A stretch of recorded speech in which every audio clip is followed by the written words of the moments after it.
बहन, तेरा भाई इतना नेक इंसान, तेरा बाप इतना नेक इंसान, तेरी माँ इतनी अच्छे किरदार और कैरेक्टर की, तू कैसे पापी निकल गई? पता ये चला कि ये त्रिकोण है। अगर किसी लड़की का भाई ठीक ठाक है, लड़की का बाप ठीक ठाक है और लड़की की माँ ठीक ठाक है, तो लड़की के बिगड़ने के चांसेस बहुत कम है। लेकिन जिस लड़की का भाई गड़बड़ हो, भाई की गर्लफ्रेंड है, तो यकीनन उस बहन का भी कोई बॉयफ्रेंड है। किसी ने बड़ा अच्छा जुमला कहा था, ऐ वैलेंटाइंस डे पर किसी लड़की को फूल देने वाले, जा देख तेरी बहन को भी कोई फूल दे रहा होगा। और इसीलिए अल्लाह कुरान में जब जिना का जिक्र न जाना, ये बड़ा गंदा काम है, बहुत ही बुरा रास्ता है। अल्लाह ने जिना को रास्ता कहा। रास्ता क्यों कहा है भाई?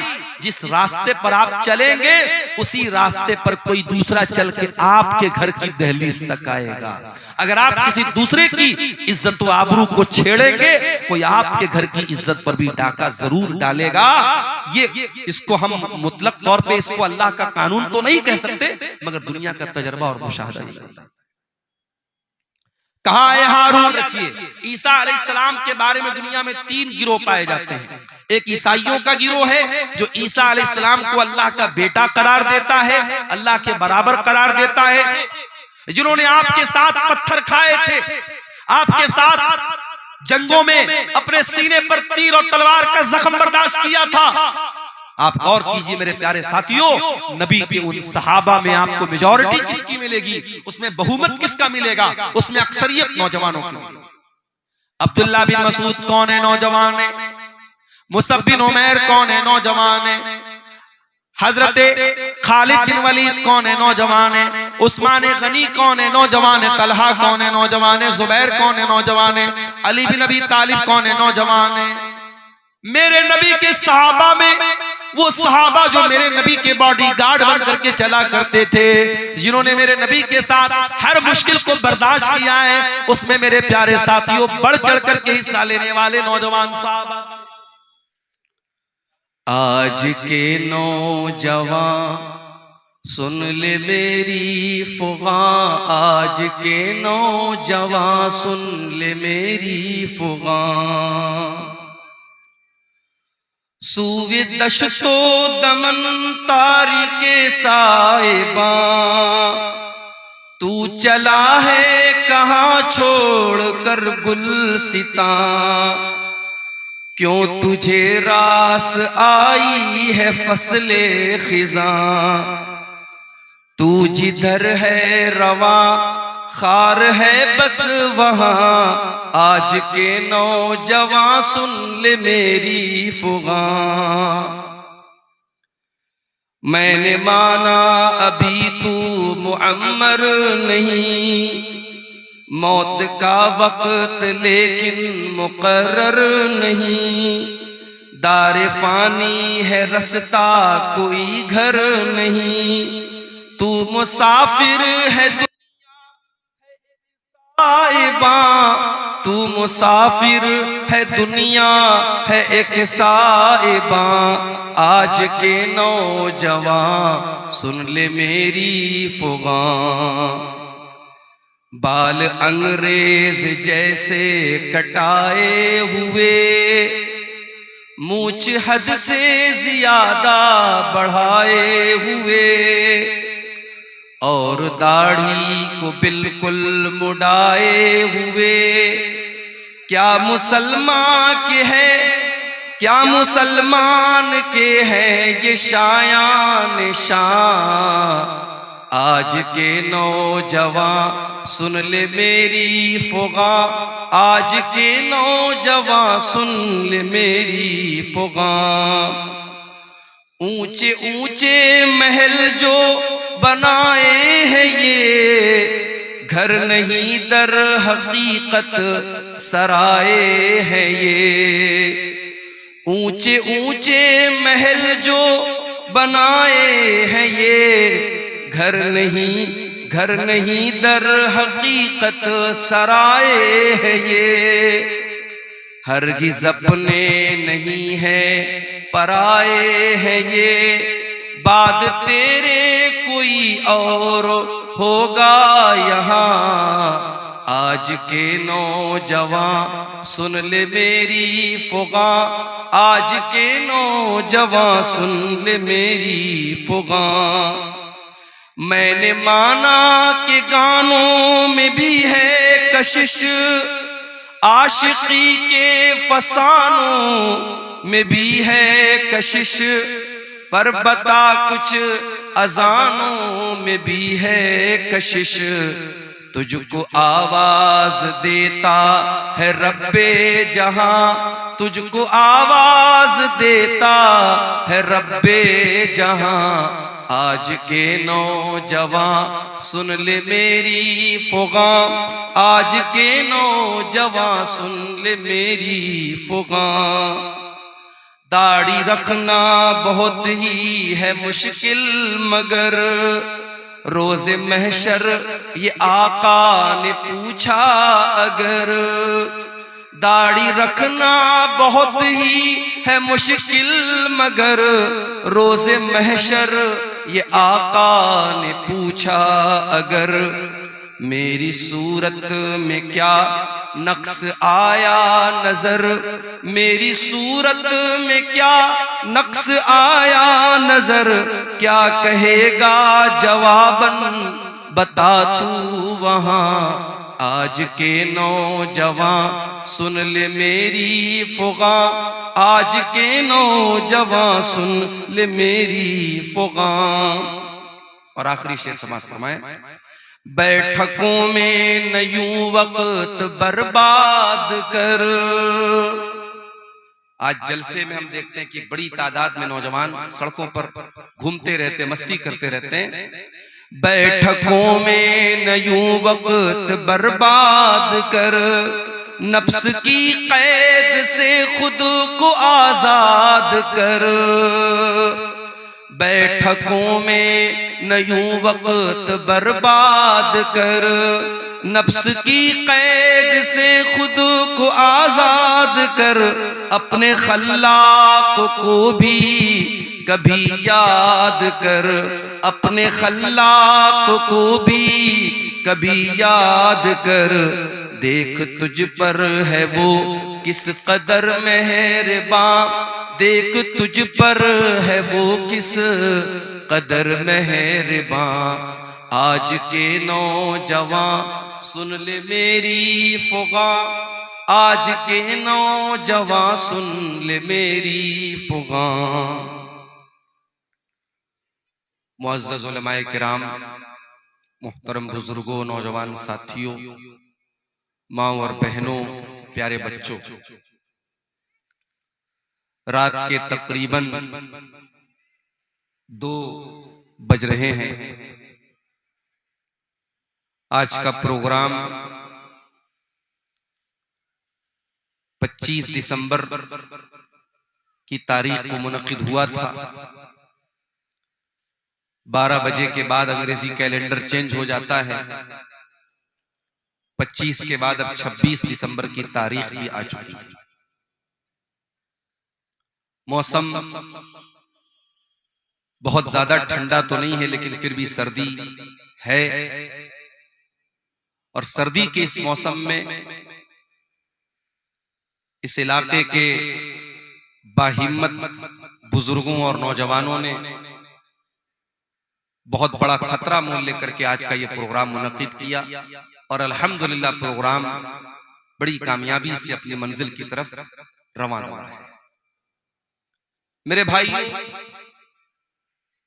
25 दिसंबर की तारीख दुनिया भर में क्रिसमस के त्योहार के नाम से पहचानी जाती है। दुनिया में एक मजहब है, ईसाई मजहब। उस मजहब के मानने वाले अपने आप को हजरत ईसा अलैहिस्सलाम का मानने वाला कहते हैं, अपने आप को क्रिश्चियन कहते हैं, अपने आप को नसरानी कहते हैं।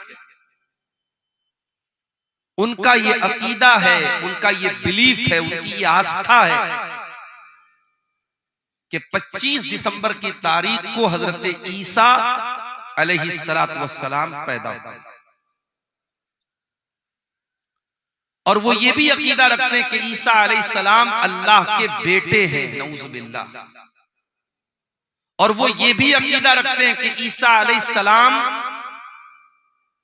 के अंदर इतना पावर था, इतनी शक्तियां थी, इतनी ताकत थी कि वो खुद अल्लाह तबारक व तआला की खुदाई में, उसकी उलूहियत में वो शामिल थे। वो हजरत ईसा को भी एक तरीके से अल्लाह के बराबर करार दिया। मैं मुनासिब समझता हूं, चूंकि क्रिसमस के त्योहार पर हमारे बहुत सारे मुसलमानों के वो बच्चे जो कॉन्वेंट स्कूलों में पढ़ते हैं, जो मिशनरी स्कूलों में पढ़ते हैं, बाकायदा उनके बच्चों से क्रिसमस का त्योहार मनवाया जाता है।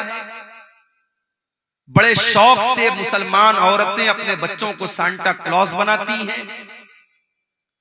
स्कूलों में प्रोग्राम होते हैं और उसमें यह दिखाया जाता है कि ईसा अलैहिस्सलाम किस तरीके से पैदा हुए हैं, और मासूम बच्चों के दिल और दिमाग में यह डाला जाता है कि जीसस या ईसा ये सन ऑफ गॉड हैं, ये अल्लाह ताला के बेटे हैं, नऊजुबिल्लाह, अल्लाह ने उनको जन्म दिया। मैं चाहता हूं कि अपनी तकरीर को मैं जिस मौजू पर आपके सामने बोलूंगा, उस मौजू पर आने से पहले कुरान करीम के 16वें पारे को हम खोलते हैं और सूरह मरियम की रोशनी में हम देखते हैं कि हजरत मरियम और हजरत ईसा अलैहिस्सलाम के बारे में हमारा अकीदा क्या है, हमारा ईमान क्या है, और कुरान क्या कहता है ईसा अलैहिस्सलाम की पैदाइश के बारे में। चुनांचे जब हम कुरान का 16वां पारा खोलते हैं, सूरह मरियम की आयतें देखते हैं, अल्लाह तबारक व तआला सूरह मरियम की आयत नंबर 16 से लेकर के आयत नंबर 37 तक तकरीबन 21-22 आयतों में अल्लाह तबारक व तआला हजरत मरियम और ईसा अलैहिस्सलाम का पूरा वाकया बयान है। और यही वो आयतें थी जो हजरत जाफर तैयार रज़ी अल्लाह तआला अन्हु ने हबशा के बादशाह नजाशी के दरबार में पढ़ी थी। और इन आयतों को जब ट्रांसलेट किया गया और हबशा के बादशाह ने जब इन आयतों का तर्जमा सुना तो वो रोने लगा, उसकी आंखें आंसुओं से भर गईं और उसने अपने हाथों में तिनका उठाया और जमीन पर लाइन खींची और कहा कि अल्लाह की कसम, ईसा इब्ने मरियम का मकाम जैसा कुरान ने बताया है उससे ज्यादा नहीं है, यही मकाम सही है जो अल्लाह ने कुरान में बयान किया। और बाद में वो बादशाह ईमान भी ले आया। और आपको शायद ये मसला मालूम हो कि हम लोग जो जनाजा गायबाना पढ़ते हैं, किसी का इंतकाल दिल्ली में हुआ, किसी का इंतकाल मुंबई में हुआ, और आप कटिहार के हसनगंज में इटवा में अगर आपको मालूम हुआ बहुत बड़े अल्लामा का, बहुत बड़े मौलाना का इंतकाल हुआ और आप यहाँ पर उनकी जनाजा गायबाना पढ़ते हैं, आप पूछ लीजिए उलमा से कि जनाजा गायबाना पढ़ने की जो दलील है वो दलील यही है कि जब हबशा के उस बादशाह का इंतकाल हुआ तो अल्लाह के नबी सल्लल्लाहु अलैहि वसल्लम ने मदीना के अंदर अपने सहाबा के साथ जनाजे की नमाज पढ़ाई थी। इकलौता ये गायबाना जनाजा था जो अल्लाह के नबी ने हजरत नजाशी का पढ़ाया था। इसीलिए उलमा कहते हैं कि हर आदमी का जनाजा गायबाना नहीं पढ़ना चाहिए, जो बड़ा आलिम हो या कोई ऐसा इंसान हो जिससे समाज और मुसलमानों की सोसाइटी को बहुत बड़ा फायदा पहुंचता हो और वो नेक हो, दीनदार हो, ऐसे इंसान का जनाजा गायबाना पढ़ना चाहिए। हर किसी का जनाजा गायबाना पढ़ना ठीक नहीं है, ये बहुत सारे उलमा का ये फतवा है। तो मरियम, सूरह मरियम की आयतें जरा आइए हम देखते हैं। और मैं तो ये समझता हूं कि कुरान करीम की हर आयत बहुत खूबसूरत है, मगर सूरह मरियम को जब पढ़ा जाए तो इसके अंदर एक बहुत ही खूबसूरत रिदम है, एक बहुत खूबसूरत लय है, एक बहुत खूबसूरत अंदाज है। किसी अच्छे कारी की आवाज में जब आप सूरह मरियम पढ़ते हैं तो अगरचे आपको अरबी ना आती हो, आप शेरशाबादी जबान जानते हैं, बंगला जुबान जानते हैं, अरबी नहीं आती आपको, मगर आप, मैं यकीन के साथ कहता हूं, आप यूट्यूब पर जाइए और किसी भी अच्छे कारी की आवाज में सूरह मरियम की तिलावत आप सुनिए, आपके रोंगटे खड़े हो जाएंगे, आपकी रूह सरशार होती हुई नजर आएगी। ये इस सूरत करीमा का एजाज है, इस सूरत करीमा की खासियत। औज़ु बिल्लाहि मिनश शैतानिर रजीम। वज़कुर फिल किताबि मरियम इदिन तबदत मिन अहलिहा मकानन शर्किया। याद करो किताब में मरियम को, वो मरियम जो बहुत अल्लाह वाली थी, बहुत अल्लाह की इबादत करने वाली थी, जो 24 घंटे बैतुल मुकद्दस में रहा करती थी। मरियम अपने आप को बैतुल मुकद्दस के पूरब साइड में, बैतुल मुकद्दस के मशरिकी हिस्से में अपने आप को अलग कर लेती हैं, अपने आप को एक कोने में, एक गोशे में अलग कर लेती हैं और अल्लाह की इबादत करती हैं, अल्लाह को याद करती हैं। वज़कुर फिल किताबी मरियम इदिन तबदत मिन अहलिहा मकानन शर्किया। ओ मेरी प्यारी माओ बहनों, मरियम आपको सबक दे रही है कि औरत भी अल्लाह वाली बन सकती है।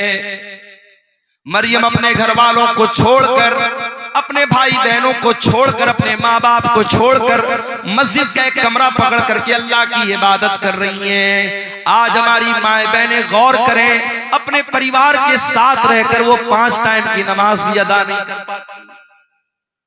जाड़े का मौसम चल रहा है, दिन छोटा हो चुका है, गर्मी के मुकाबले में रातें बड़ी हैं, दिन छोटा है, मौसम भी ठंडा है।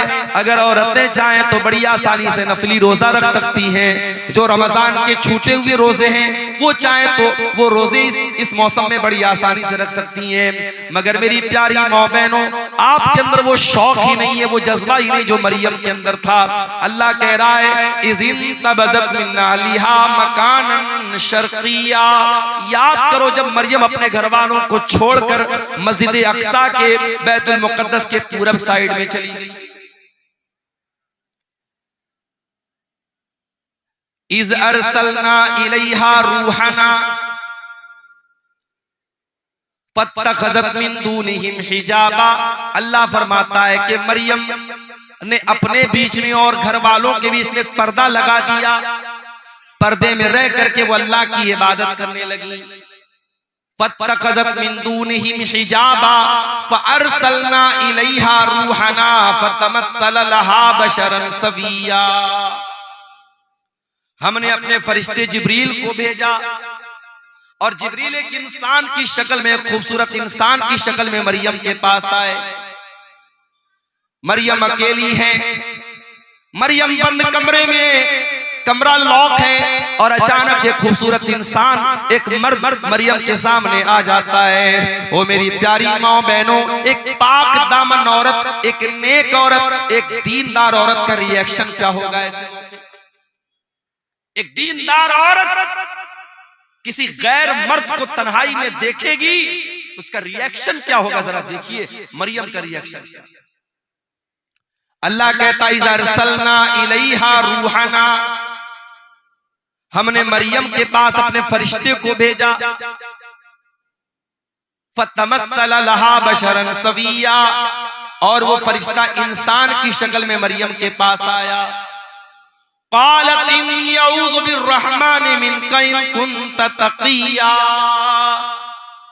मरियम फौरन डर गई और कहने लगी मैं रहमान की पनाह चाहती हूँ, मैं अल्लाह की पनाह चाहती हूँ। इन कुन्त तक़िया, ऐ इंसान, ऐ आने वाले मर्द, अगर तू अल्लाह से डरने वाला है दूर हो जा, मेरे करीब ना आना, मैं तुझसे अल्लाह की पनाह चाहती हूँ। मरियम ने ये समझा कि ये कोई मर्द है, उनको मालूम नहीं था कि ये फरिश्ता है। मरियम ने उसको अल्लाह का नाम लेकर के उसको अल्लाह का डर याद दिलाया, अल्लाह का खौफ याद दिलाया। गुनाह के मौके पर अगर अल्लाह याद आ जाए तो ये दिल में ईमान के जिंदा होने की निशानी।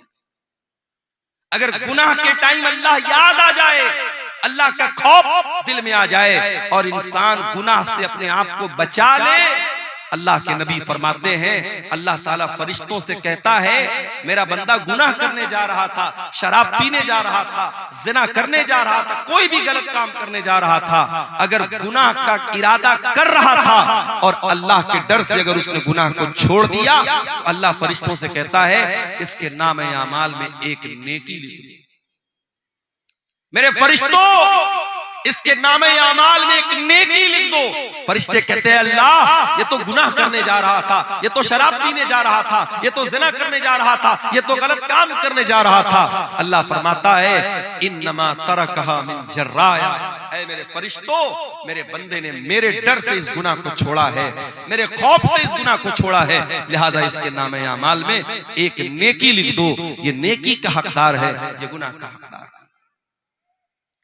पता ये चला मेरे नौजवान साथियों, आज जहां जहां भी ज़िना के अड्डे कायम हो रहे हैं, जहां जहां गलत काम हो रहे हैं, शराब पी जा रही है, नशा हो रहा है, बदकारी हो रही है, बेहयाई हो रही है, बेपर्दगी हो रही है, बदकारी हो रही है, जितने गुनाह हो रहे हैं उन गुनाहों की असल वजह यह कि इंसान अल्लाह का खौफ अपने दिल से निकाल चुका है।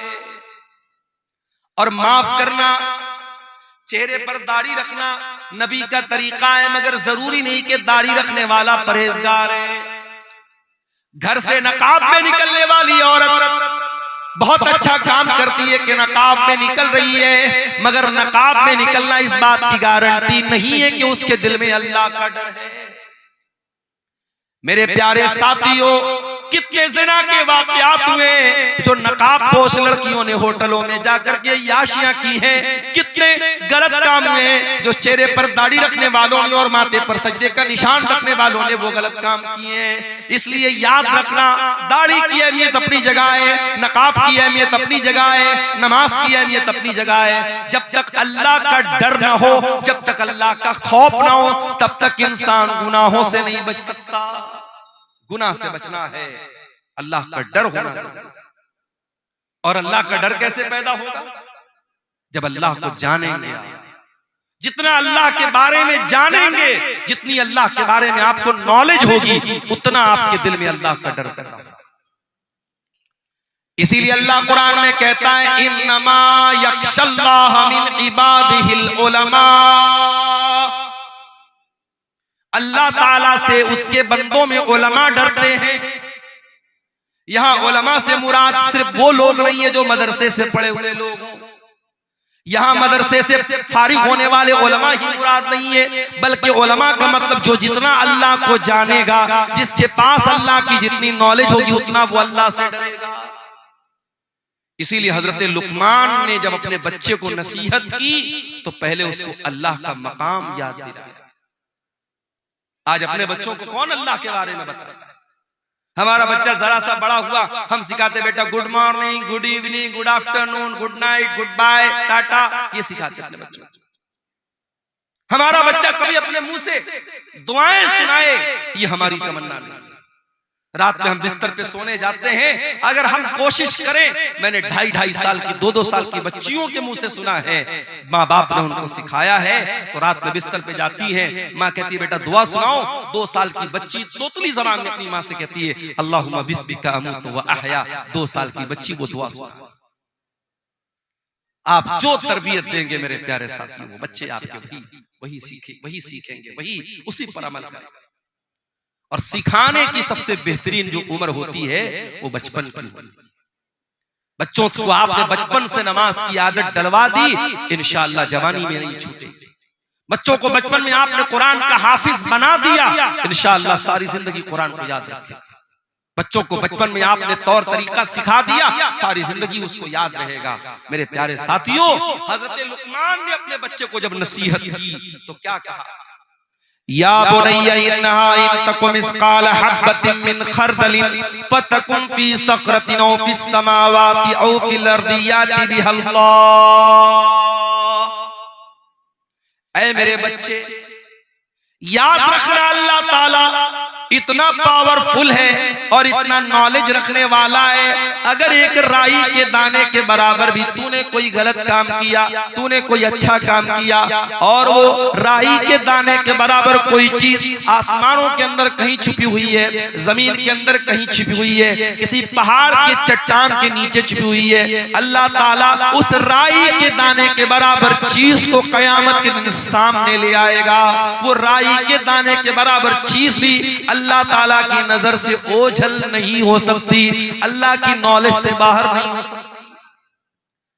तू क्या समझता है तेरा कमरा बंद कर लेने से, तेरे कमरे की लाइट ऑफ कर देने से, तेरे अपने मोबाइल की हिस्ट्री को डिलीट कर देने से, तेरे व्हाट्सएप की चैटिंग को खत्म कर देने से तेरे गुनाहों पर पर्दा पड़ गया। अल्लाह को नहीं मालूम है, तू अल्लाह को बेवकूफ बना लेगा? नहीं मेरे भाई, अल्लाह को सब पता है।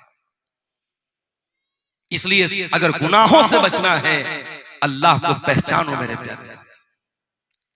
हजरत मरियम कहती हैं, इन्नी अऊज़ु बिर्रहमानि मिनका इन कुन्त तक़िया। ऐ आने वाले इंसान, मैं रहमान की पनाह चाहती हूं, अगर तू अल्लाह से डरने वाला है, मेरे करीब ना आना, मेरे पास ना आना। अच्छा, फरिश्तों के अंदर शहवत नहीं होती। हजरत जिब्रील इंसान की शक्ल में आए हैं, मगर जिब्रील फरिश्ते हैं, और फरिश्ते के अंदर कभी डिजायर और शहवत और ख्वाहिश नहीं। मर्द के अंदर, इंसान के अंदर ख्वाहिश होती है।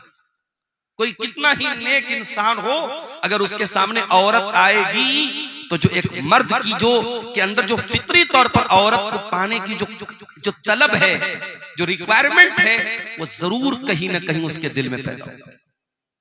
कोई मर्द अगर ये कहता है, साहब, जैसे डॉक्टर जाकिर नायक का एक बड़ा वायरल हुआ था एक मामला, उन्होंने पड़ोसी मुल्क में जब उनका दौरा हुआ, उन्होंने कहा कि अगर किसी मर्द के सामने कोई औरत मेकअप करके बैठी है और काफी देर तक उसके सामने बातचीत कर रही है और मर्द को कोई फर्क नहीं पड़ रहा है, तो वो इसका मतलब कि वो मर्द गड़बड़ है, उसको अपना इलाज कराना है। बड़ा बवाल हुआ था उसको। मगर डॉक्टर जाकिर नायक ने जो बात कही थी, डॉक्टर जाकिर नायक की बहुत सारी बातों से इख्तिलाफ भी है, लेकिन बहुत सारी बातें उनकी सही हैं, यहां वो बिल्कुल सही है।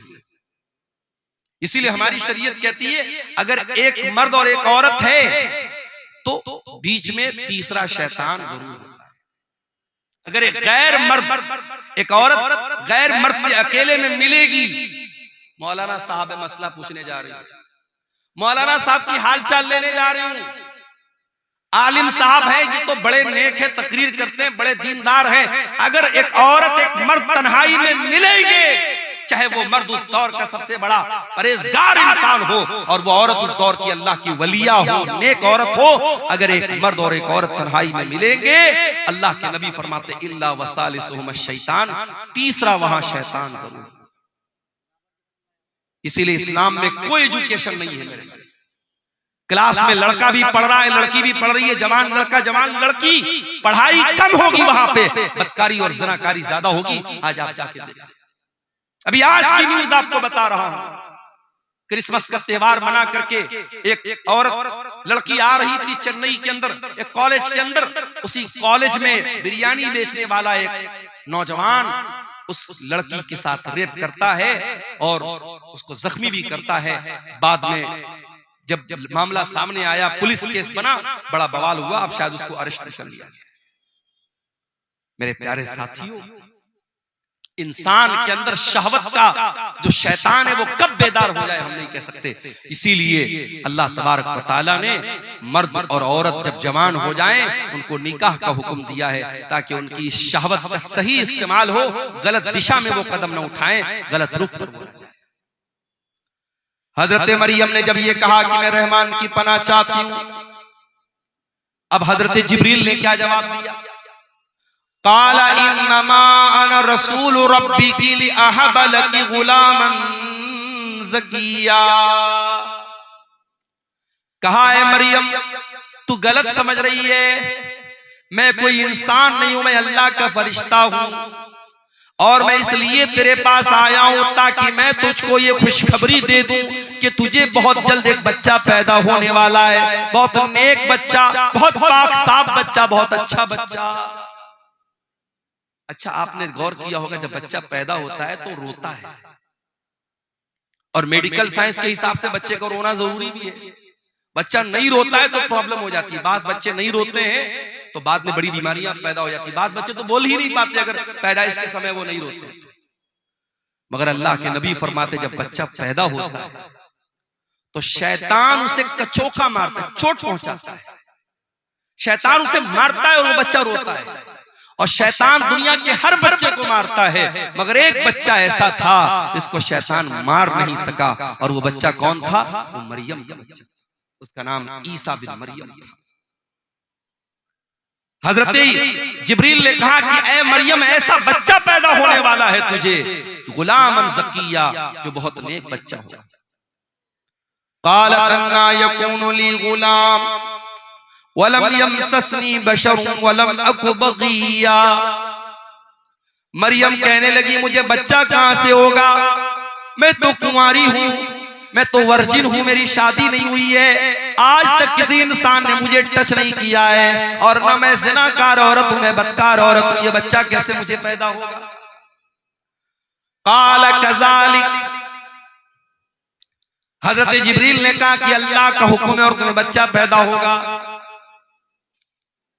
क़ाल रब्बुकी हुवा अलैया हय्यिन, आपका परवरदिगार ये कह रहा है कि ये मेरे लिए आसान है, वलिनजअलहु आयतन लिन्नासी, और अल्लाह ताला आपके बच्चे को बगैर बाप के पैदा करेगा ताकि वो बच्चा दुनिया के लिए एक निशानी बन जाए। वकाना अम्रम मक़दिया, और ये अल्लाह का हुक्म है जो पूरा होकर के रहेगा। अब मरियम प्रेग्नेंट हो गई। अब ये वजाहत कुरान में नहीं है कि ये प्रेगनेंसी पूरे 9 महीना रही या चंद दिन रही। फहमलतहु, मरियम के पेट में ईसा अलैहिस्सलाम वजूद में आ गए। मरियम के पेट में ईसा अलैहिस्सलाम वजूद में आ गए, मरियम को हमल ठहर गया। फंतबज़त बिही मकानन क़सिया, और जब मरियम ने ये देखा कि पेट ज्यादा फूल गया है और अब लोग सवाल उठाएंगे, मरियम वहां से बहुत दूर निकल गई, आबादी से दूर चली गई, मस्जिद अक्सा से दूर चली गई ताकि लोगों के सवालों का जवाब ना देना पड़े। फहमलतहु फंतबज़त बिही मकानन क़सिया, मरियम के पेट में ईसा अलैहिस्सलाम आ गए और मरियम अपने अपने हमल के साथ, अपने पेट के बच्चे के साथ मस्जिद अक्सा से दूर चली गई। फ़अजाअहल मखाज़ु इला जिज़इन नख़ला, और जब बच्चे की पैदाइश का टाइम आया, जब दर्दे ज़े का टाइम आया, जब लेबर पेन का टाइम आया, जब बच्चे की पैदाइश का टाइम आया, हजरत मरियम मजबूर हो गई, तड़पने लगी और एक खजूर के पेड़ के पास जाके वहां पहुंच गई। दर्दे ज़े ने उनको मजबूर किया, वो एक पेड़ के पास पहुंच गई। बच्चे की पैदाइश का टाइम है, मरियम कुंवारी है, उनको ये तो पता है कि ये बच्चा अल्लाह ताला की तरफ से बगैर बाप के पैदा हो रहा है, अल्लाह की कुदरत की एक निशानी है। मगर मरियम को इस बात की फिक्र है, कल जब ये बच्चा जन्म लेगा मैं दुनिया को क्या बताऊंगी, मैं दुनिया को क्या मुंह दिखाऊंगी। एक पाक दामन औरत, एक नेक औरत, एक दीनदार औरत अपने चेहरे की खूबसूरती से ज्यादा, अपने बदन की ज्वेलरी से ज्यादा, अपने कपड़ों से ज्यादा अपने कैरेक्टर की, अपने किरदार की फिक्र करती है। मेरे भाइयों, मेरी प्यारी माँ और बहनों, मरियम को चिंता है मेरे कैरेक्टर पर लोग सवाल उठाएंगे, मैं क्या बोलूंगी। क़ालत या लैतनी मित्तु क़ब्ल हाज़ा, मरियम कहने लगी कि काश आज के पहले मैं मर गई होती। व कुन्तु नसियम मनसिया, कोई मेरा नाम तक न जानता, मैं भूली बसरी कहानी बन गई होती, लोग मेरा नाम तक न जानते। ये कौन सी मुसीबत मेरे सर पे आ गई। ऐ मरियम, ये मैं तू क्या जवाब देगी लोगों को। ऐ काश है मरियम तुम मर गई होती। मरियम अपने आप से कह रही तुम मर गई। अल्लाह, इस जुमले में मरियम के कर्ब को महसूस कीजिए मेरे भाई, मरियम के दिल की पीड़ा को महसूस कीजिए, मरियम के दिल के अंदर जो अपने किरदार की जो फिक्र है, जो चिंता है, उसको महसूस कीजिए। मरियम कहती है काश मैं मर गई होती, मुझे कोई मेरा नाम तक न जानता, कोई मेरा जिक्र तक न करता। फनादाहा मिन तहतिहा अल्ला तहज़नी क़द जअल रब्बुकी तहतकी सरिया। अब मरियम को बच्चा पैदा हो रहा है। दुनिया में औरतों को बच्चा पैदा होता है तो कोई ना कोई डॉक्टर होता है, दाई होती है, कोई डिलीवरी कराने वाला होता है। ये दुनिया का ऐसा बच्चा है, कोई डिलीवरी कराने वाला नहीं। फरिश्ता कहता है फरिश्ते की आवाज आती है, ऐ मरियम तू डर मत, तू घबरा मत, कद जाला रब्बुकी तहतकी सरिया, जरा देख अल्लाह ताला ने तेरे नीचे नहर का इंतजाम कर दिया है, तुझे पानी की कमी न हो, तू डिहाइड्रेशन का शिकार न हो।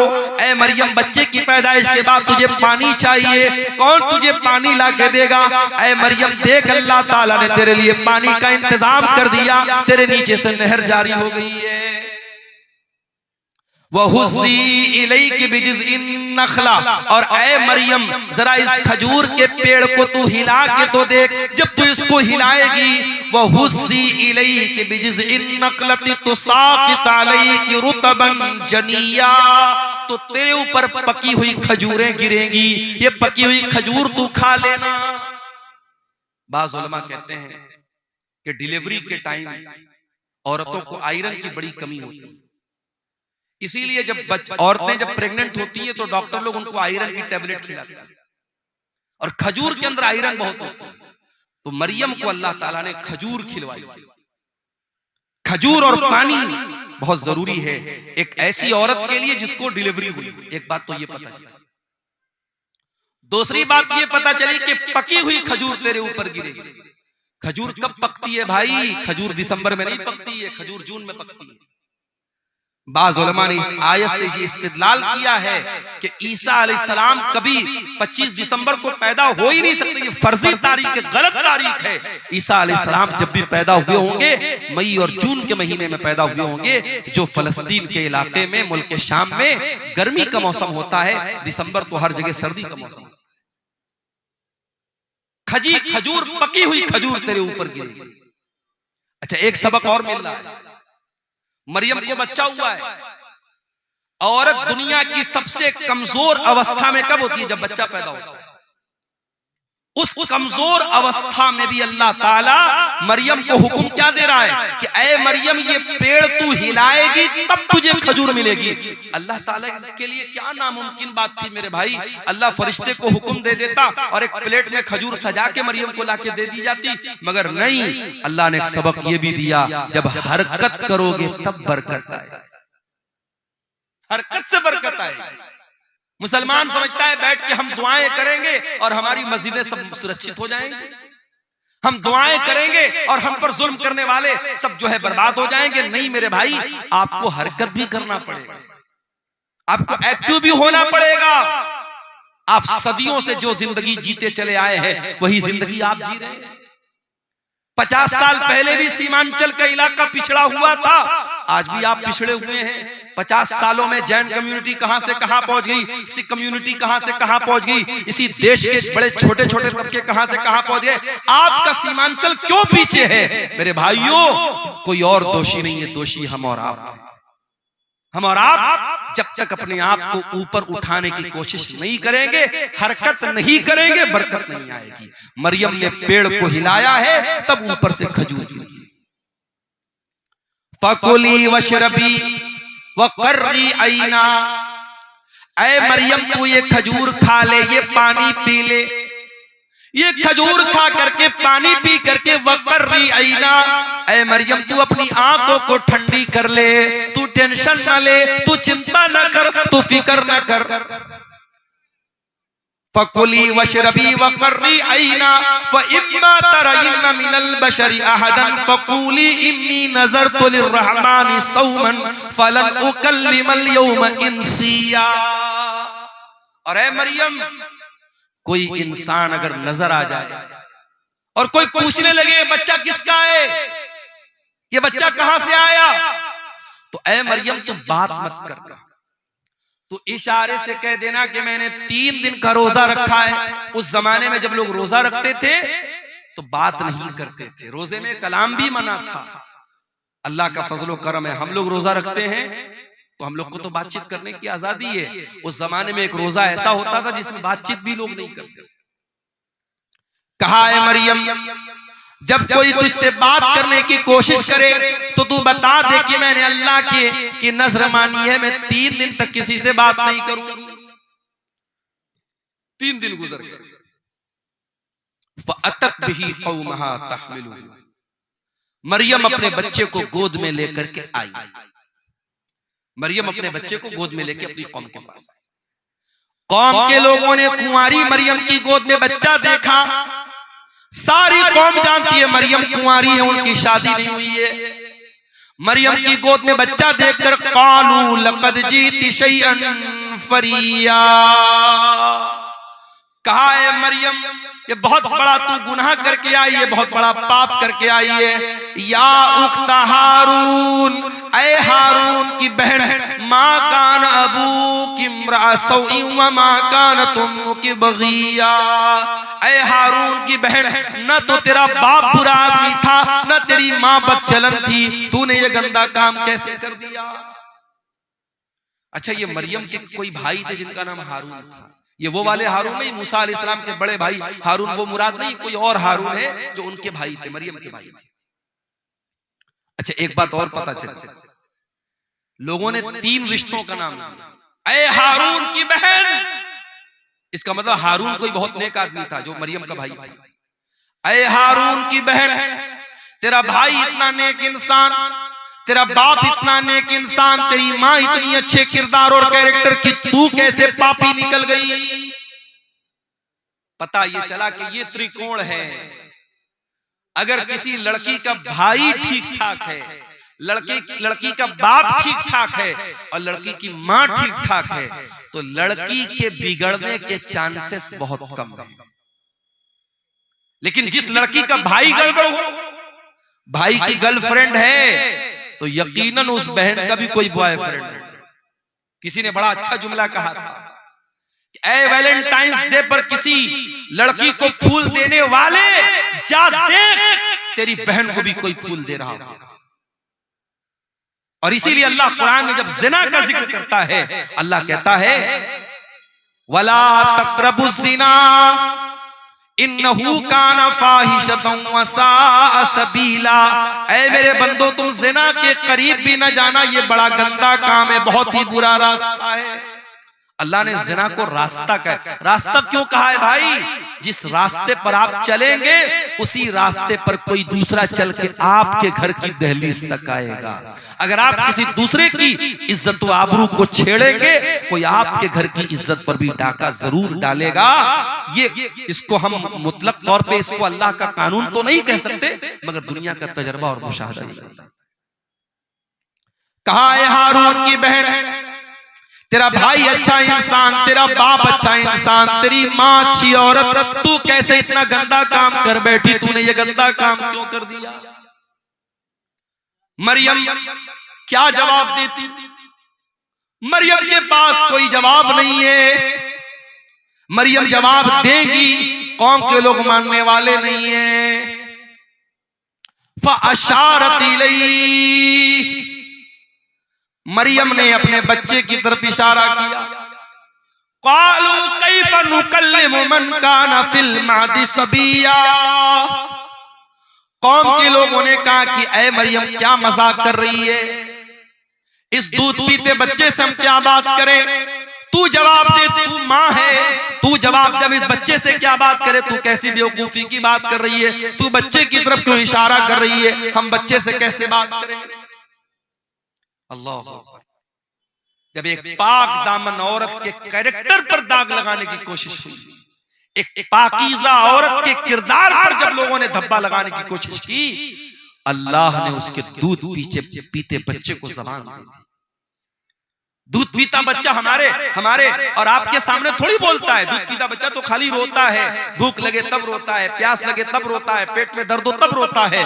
मगर ईसा बिन मरियम अपनी माँ की गोद में बोलते हैं, क़ाल इन्नी अब्दुल्लाह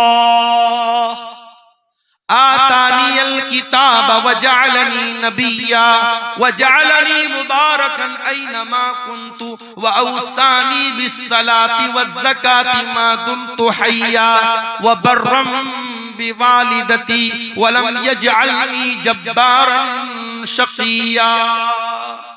अल्लाह, ईसा बिन मरियम अपनी माँ की गोद से कहते, ऐ लोगों, कान खोल करके सुन लो, मेरी माँ पर कोई इल्जाम मत लगाओ, मेरी माँ के ऊपर कोई गंदा इल्जाम मत लगाओ। आओ मैं बताता हूं मैं कौन हूं। मैं ईसा हूं, I am the slave of God, I am the slave of Allah. मैं अल्लाह का बंदा हूं, मैं अल्लाह का बेटा नहीं हूं।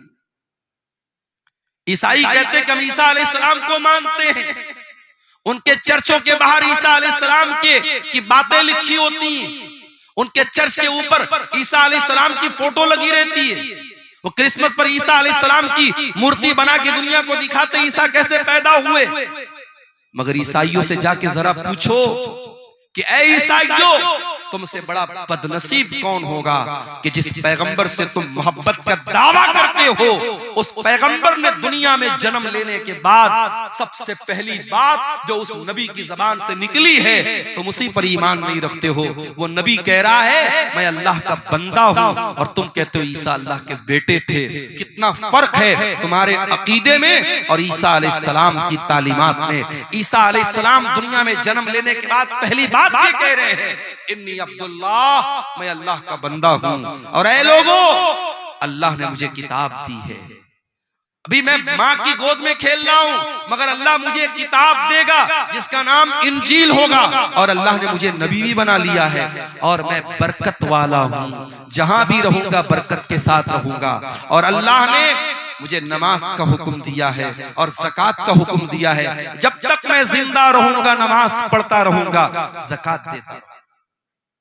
कितने अफसोस की बात।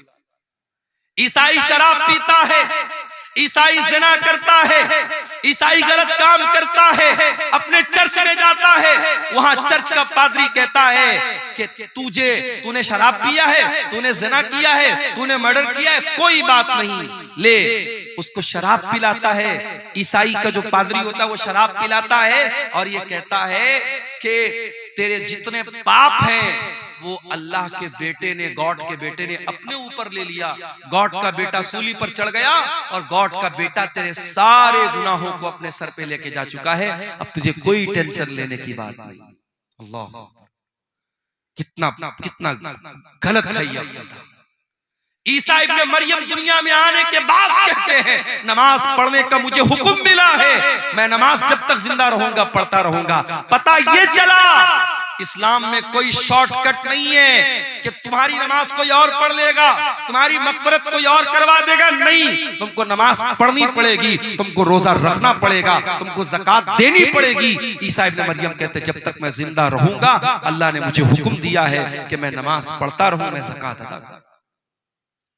वबर्रम बिवालिदती, और अल्लाह ताला ने मुझे अपनी माँ के साथ अच्छा सलूक करने का हुक्म दिया है।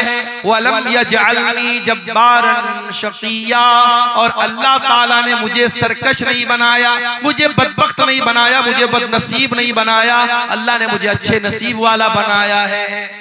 इतनी बात कहने के बाद ईसा इब्ने मरियम कहते हैं वस्सलामु अलैया यौमा वुलिदतु व यौमा अमूतु व यौमा उबअसु हय्या, मेरे ऊपर उस दिन भी सलाम जिस दिन मैं पैदा हुआ, उस दिन भी सलाम जिस दिन मैं मरूंगा, और उस दिन भी सलाम जिस दिन मैं जिंदा उठाया जाऊंगा। हमारा अकीदा ये है, ईसा अलैहिस्सलाम सूली पर नहीं चढ़ाए गए। कान खोल करके सुन लो मेरे भाइयों, ये अकीदा समझ लो। ईसा इब्ने मरियम के बारे में जब कहीं किसी से बात करना हो, आपको ईसा अलैहिस्सलाम के बारे में सही इंफॉर्मेशन होनी चाहिए। ईसा अलैहिस्सलाम सूली पर नहीं चढ़ाए गए, उनको सूली पर चढ़ाने की कोशिश जरूर हुई, मगर अल्लाह ताला ने उनको सुरक्षित आसमान पर उठा लिया। वो अपने शरीर के साथ, अपने जिस्म के साथ और अपनी रूह के साथ आसमान पर उठा लिए गए। उनकी जगह उनके एक हमशक्ल को यहूदियों ने सूली पर चढ़ा दिया। वमा क़तलूहु वमा सलबूहु, न तो ईसा को कत्ल किया उन्होंने, न ईसा को सूली पर चढ़ाया।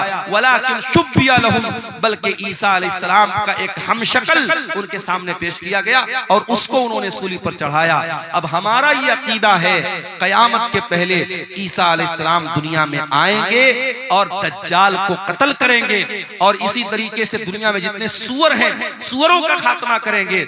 और ईसा अलैहिस्सलाम जब आएंगे और वो जिहाद करेंगे तो वो अहले किताब से भी जिहाद करेंगे, यहूद और नसारा से भी जिहाद करेंगे। और जब ईसा अलैहिस्सलाम यहूद और नसारा से जिहाद करेंगे तो उनको जिजिया का ऑप्शन नहीं देंगे, वो डायरेक्ट दो ऑप्शन देंगे, या तो इस्लाम कबूल करो करो या फिर मुझसे जंग करो। तो उनके जमाने में जिजिया का ऑप्शन खत्म हो जाएगा और इसी तरीके से ईसा इब्न मरियम दुनिया में आएंगे और कई साल तक रहेंगे। उनके दौर में अमन और चैन और सुकून रहेगा और फिर वो नेचुरल अपनी मौत से हम कनार होंगे, उनको मौत आएगी और फिर वो अल्लाह ताला को प्यारे होंगे, अल्लाह के पास जाएंगे। ये हमारा अकीदा है। इसीलिए अल्लाह जब इस वाक्य को बयान करता है, अल्लाह कहता है ज़ालिका ईसा इब्न मरियम क़ौलुल हक़्क़िल लज़ी फ़ीही यम्तरून। ये ईसा इब्न मरियम है, ये अल्लाह के सच्चे कौल हैं, अल्लाह की सच्ची बात इनके बारे में है जिनके बारे में लोग शक और शुबहा कर रहे हैं। तो हजरत ईसा अलैहिस्सलाम के बारे में ये मोटी मोटी बात मैंने सोचा कि आपके सामने रख दूं ताकि ईसा अलैहिस्सलाम के बारे में एक सही विचारधारा, एक सही नजरिया आपके दिलो दिमाग में पैदा हो जाए। अल्लाह ताला हम सबको हजरत ईसा अलैहिस्सलाम, अच्छा ये भी याद रखिए ईसा अलैहिस्सलाम के बारे में दुनिया में 3 गिरोह पाए जाते हैं। एक ईसाइयों का गिरोह है जो ईसा अलैहिस्सलाम को अल्लाह का बेटा करार देता है, अल्लाह के बराबर करार देता है, वो भी गुमराह है। और एक यहूदियों का तबका है जो ईसा अलैहिस्सलाम को बुरा भला कहता है, उनको हराम की औलाद कहता है, उनको नऊजुबिल्लाह ज़िना की औलाद कहता है। यहूदी भी हजरत ईसा से दुश्मनी में गुमराह हुए, ईसाई उनसे मोहब्बत में गुमराह हुए, यहूदी उनसे दुश्मनी में गुमराह हुए। और एक तबका ऐसा है जो ईसा अलैहिस्सलाम पर ईमान भी रखता है, उनको के बारे में यह अकीदा रखता है वो अल्लाह के नबी थे, वो अल्लाह के पैगंबर थे, बगैर बाप के पैदा हुए थे और अल्लाह ताला ने उनके हाथ पर बहुत सारे मोजज़ात दिखाए थे। और इस तबके को मुसलमान कहते हैं। हम और आप ईसा इब्न मरियम के ऊपर ईमान मानते हैं। मेरे अजीजों, इस तमहीदी गुफ्तगू के बाद मैंने जो नज़्म पढ़ी थी तकरीर के बाद, आपने गौर किया होगा उस नज़्म में मैंने नौजवानों को खिताब किया। आज हमारे कौम में अगर कोई तबका ऐसा है जो सबसे ज्यादा जिस पर काम करने की जरूरत है तो वो तबका नौजवानों का तबका है। और दुनिया की हर कौम अपने नौजवानों को ट्रेंड करती है, अपने नौजवानों को मजबूत करती है, अपने नौजवानों पर मेहनत करती है। आज हमारी कौम का नौजवान कहां जा रहा है? हमारे नबी की सीरत उठा करके देखिए, हमारे नबी के साथ जो सहाबा थे, जो आपके सफ़े अव्वल के सहाबा थे, जिन्होंने आपके साथ पत्थर खाए थे, आपके साथ जंगों में अपने सीने पर तीर और तलवार का जख्म बर्दाश्त किया था। आप गौर कीजिए मेरे प्यारे साथियों, नबी के उन सहाबा में आपको मेजॉरिटी किसकी मिलेगी, उसमें बहुमत किसका मिलेगा? उसमें अक्सरियत नौजवानों की मिलेगी। अब्दुल्ला बिन मसूद कौन है? नौजवान है। मुसअब बिन उमैर कौन है? नौजवान है। हजरत खालिद बिन वलीद कौन है? नौजवान है। उस्मान गनी कौन है? नौजवान है। तलहा कौन है? नौजवान है। जुबैर कौन है? नौजवान है। अली बिन अबी तालिब कौन है? नौजवान है। मेरे नबी के सहाबा में वो सहाबा जो मेरे नबी के बॉडीगार्ड बन करके चला करते थे, जिन्होंने मेरे नबी के साथ हर मुश्किल को बर्दाश्त किया है, उसमें मेरे प्यारे साथियों बढ़ चढ़ करके हिस्सा लेने वाले नौजवान सहाबा, नौजवान आगे थे। और यही वजह है कि कुरान करीम में अल्लाह ताला नौजवानों को हाईलाइट करके बयान करता है। परसों जुमा का दिन आने वाला है, हम और आप जुमा के दिन सूरह कहफ पढ़ते हैं। सूरह कहफ में अल्लाह ताला ने एक वाकया बयान किया कि अल्लाह ताला के कुछ बंदों ने, एक मुशरिक बादशाह के दौर में वो रहते थे, जब बादशाह ने उनको मजबूर किया इस्लाम को छोड़ने के लिए, तौहीद को छोड़ने के लिए, तो उन अल्लाह के बंदों ने अपनी तौहीद को बचाने के लिए, अपने ईमान को बचाने के लिए अपने बाप का महल छोड़ दिया, अपने माँ बाप की हवेली को छोड़ दिया और एक गुफा में, एक पहाड़ के गार में जाकर के सो गए। और 309 साल तक अल्लाह ताला ने उनको जिंदा सही सलामत सुलाए रखा। 309 साल तक वो सोए रहे। अल्लाह ताला जब इस वाक़े को बयान करता है तो अल्लाह ताला एक बात को हाईलाइट करता है। अल्लाह क्या कहता है? इन्नहुम फित्यतुन आमनू बिरब्बिहिम वज़िदनाहुम हुदा। अपने ईमान को बचाने के लिए अपने माँ बाप को छोड़ने वाले, अपने माँ बाप का ऐशो आराम छोड़ने वाले, अपनी हवेलियों को छोड़ करके पहाड़ की गुफा में जाने वाले ये नौजवान थे। अल्लाह ने खास तौर से हाईलाइट करके बयान किया कि ये नौजवान थे। अल्लाह चाहता तो ऐसे ही डायरेक्ट जिक्र कर देता कि चंद लोग थे, मगर अल्लाह ताला ने फित्यतुन का लफ्ज इस्तेमाल किया। इससे ये पता चला कि अल्लाह ताला को नौजवानों का ईमान बहुत पसंद है। आज हमारे कितने नौजवान हैं, उनको जब नमाज के बारे में बोलो, गुनाहों को छोड़ने के बारे में बोलो, उनकी जबान से एक ही लफ्ज निकलता है, मौलाना साहब ये जवानी का दिन है, अभी तो मैं मौज मस्ती कर लेने दो, कल जब जवानी खत्म हो जाएगी तब हम इबादत भी कर लेंगे, रोजा भी रखेंगे, नमाज भी पढ़ेंगे, गुनाहों से भी बचेंगे। ओ मेरे प्यारे नौजवान साथियों, अज़रबैजान से एक फ्लाइट, एक हवाई जहाज उड़ता है, जिस हवाई जहाज के अंदर 72 मुसाफिर सफर कर रहे थे। हवाई जहाज के अंदर आग लग जाती है और हवा के अंदर वो हवाई जहाज जलकर राख हो जाता है और 72 के 72 लोग हवा में जल करके मर जाते हैं। ये भी आज की न्यूज आपको बता रहा हूं। क्या उन 72 लोगों में सारे बूढ़े लोग थे? क्या सारे 70-80 वाले लोग थे? उसमें 20 साल के नौजवान भी थे, उसमें 2 साल का बच्चा भी था, उसमें 25 साल की औरतें भी थी। मेरे प्यारे भाइयों, जब हवाई जहाज के अंदर आग लग जाती है, अंदर का वीडियो वायरल हुआ है, जाकर के इंटरनेट पर देख लेना। फ्लाइट के अंदर जितने लोग हैं वो मालिक को याद कर रहे हैं, वो मौला को याद कर रहे हैं, वो अपने रब को याद कर रहे हैं। हम नहीं जानते कौन सा एक्सीडेंट हमारे साथ हो जाए, हम नहीं जानते कब मौत हमारे सर पर आकर के हमारी मोहलत खत्म कर दे। मेरे प्यारे साथी, क्या आप इस बात की गारंटी लेके बैठे हैं कि आप बुढ़ापे तक जिंदा रहे? क्यों अपनी जवानी को गलत कामों में गुजारते हैं? मेरे प्यारे साथियों, हमें और आपको डरना चाहिए। याद रखो मेरे प्यारे साथियों, जवानी में जितने जज्बे के साथ आप नमाज पढ़ लेंगे, जवानी में जितनी ताकत के साथ आप हज उम्रा कर लेंगे, जवानी में जितने जोश के साथ आप अल्लाह की राह में पैसा खर्च कर देंगे, अल्लाह के दीन के लिए आप मेहनत कर लेंगे, कल बुढ़ापे में आप नहीं कर पाएंगे। मैंने वहां मक्के में देखा, सफा मरवा के दरमियान सही कर रहे थे हम लोग, कितने बूढ़े लोगों को मैंने देखा, बूढ़ी औरतों को देखा, बेचारी चलते चलते थक गई, हाँफने लगी। कितने मर्दों को मैंने देखा व्हील चेयर पर, वो खाने काबा का तवाफ कोई कुर्सी पर लेकर के करा रहा है व्हील चेयर पे। वो इस लायक नहीं है कि वो खाने काबा के करीब जाकर के, अल्लाह के घर के पास जाकर के अपनी बॉडी पर, अपने शरीर पे चल के वो खाने काबा का तवाफ कर। जवानी होती है, लोग बोलते हैं हज कर लो, उम्रा कर लो, लोग नहीं करते हैं, लोग टाल देते हैं कि चलो बुढ़ापे में कर लेंगे, लड़की की शादी के बाद कर लेंगे, मकान बनवाने के बाद कर लेंगे। मेरे प्यारे साथियों, इस बात की क्या गारंटी है कि कल लड़की की शादी के बाद आप जिंदा रहोगे या लड़की की शादी तक आप जिंदा रहोगे? अभी परसों बनारस में मैं सफर पे निकल चुका था, एक जगह में सफर में गया हुआ था, बनारस में एक मैयत हो गई हमारे अपने मोहल्ले की, और एक इमाम साहब का इंतकाल हुआ। मेरे ख्याल से 50-60 साल उनकी उम्र थी, बिल्कुल हट्टे कट्टे सेहतमंद थे। फजर की नमाज पढ़ने गए और फजर की नमाज पढ़ करके जब वापस घर पे आए हैं, फालिज का हमला हुआ है, ब्रेन हेमरेज हुआ है और हॉस्पिटल ले जाते जाते उन्होंने दम तोड़। इस तरीके की अचानक मौतें, यकीन कीजिए, हर हफ्ते हमारे सामने आती हैं, हर महीने हमारे सामने। लेकिन हम बड़े गाफिल लोग हैं।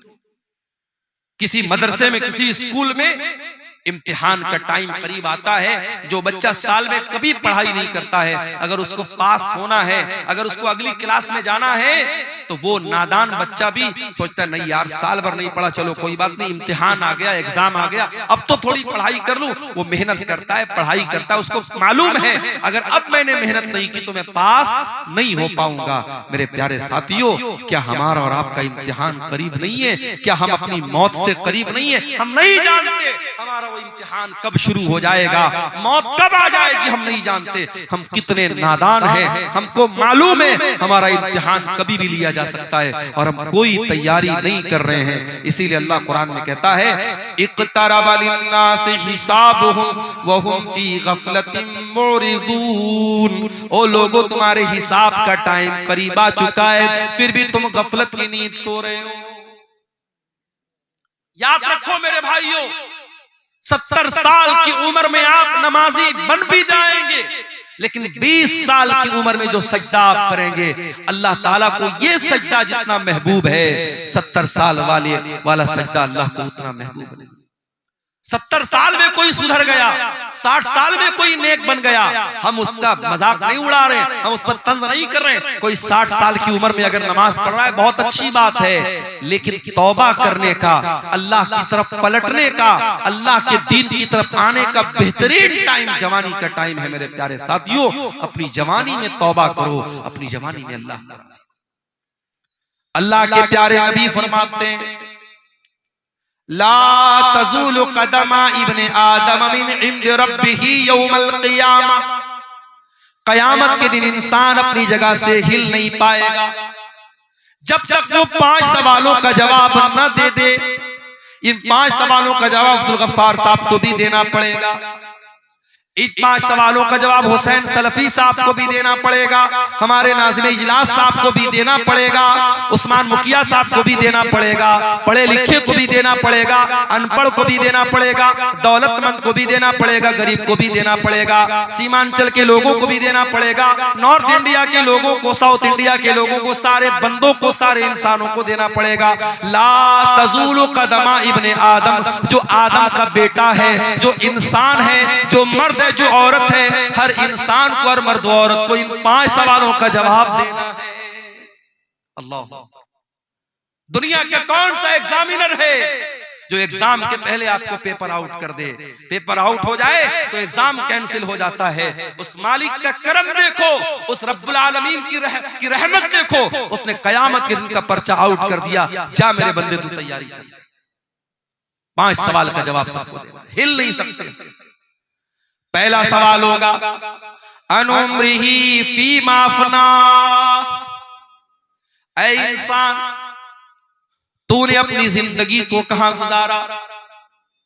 जब तक तू बच्चा था, ना बालिग था, ना समझ था, तेरे गुनाह नहीं लिखे जाते थे, तेरी गलतियां नहीं लिखी जाती थी। जब तू 12-13 साल का हो गया, लड़की को पीरियड आने लगा, लड़के को दाढ़ी मूछ के बाल आने लगे, ज़ेरे नाप बाल आने लगे, लड़का बालिग हो गया, लड़की बालिग हो गई। अब बालिग होने के बाद से लेकर के अपनी मौत तक, चाहे तू 50 साल तक जिंदा रहा, 60 साल तक जिंदा रहा, 70 साल तक जिंदा रहा, जितनी तुझको जिंदगी मिली मेरे बंदे, तूने बालिग होने के बाद से लेके अपने आखिरी दिन तक तूने क्या क्या किया? चल पूरी जिंदगी का हिसाब दे। अल्लाह, 50 साल में, 60 साल में, बालिग होने के बाद से लेकर, बचपन का हिसाब नहीं लिया जाएगा। बचपन में जब इंसान ना समझे उसका अल्लाह के हिसाब नहीं होगा। उसके बाद से लेकर के मरने के दिन तक का हिसाब अल्लाह ने। अन उम्र ही फीमा, कहां गुजारा तूने जिंदगी, चल हिसाब दे। ये पहला सवाल होगा कयामत के दिन के पेपर। दूसरा सवाल वान शबाबिही फीमा अबला। ऐ मेरे बंदे, तू 70 साल दुनिया में रह के आया था, तेरे 40 साल के बाद की जिंदगी तो बड़ी अच्छी गुजरी। मस्जिद का मुतवल्ली भी बन गया, मदरसे का नाजिम भी बन गया, हाजी साहब भी बन गया, फजर की नमाज में लाठी लेके पहुंचने लगा, कोई गलत काम नहीं करता था, दिन रात अल्लाह अल्लाह करता था, बहुत अच्छी बात है। लेकिन ऐ मेरे बंदे, तू 20 साल से लेकर के 40 साल तक कैसा था? तेरी जवानी कहां गुजरी? तेरी जिंदगी का सबसे खतरनाक पीरियड कहां गुजरा? कहीं ऐसा तो नहीं तू शराब पिया करता था, कहीं ऐसा तो नहीं तू ज़िना किया करता था, कहीं ऐसा तो नहीं तू गंदी मूवीज देखा करता था, कहीं ऐसा तो नहीं तू नाजायज लड़कियों के साथ चैटिंग किया करता था, कहीं ऐसा तो नहीं तू होटलों में नाच गाना देखने जाता था। वान शबाबिही फीमा अबला, मेरे बंदे तू अपनी जवानी का हिसाब दे, तूने कहां गुजारा उसको? गौर कीजिए मेरे भाई, सारी जिंदगी का हिसाब अलग होगा और जवानी का हिसाब अलग। तीसरा सवाल वान मालिही मिन ऐन इक्तसबहू, तूने माल कहां से कमाया?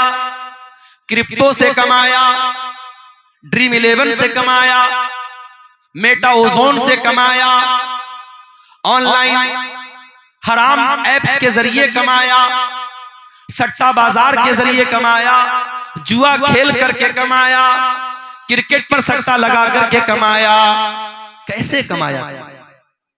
ये बड़ा मसला हमारे नौजवानों का है।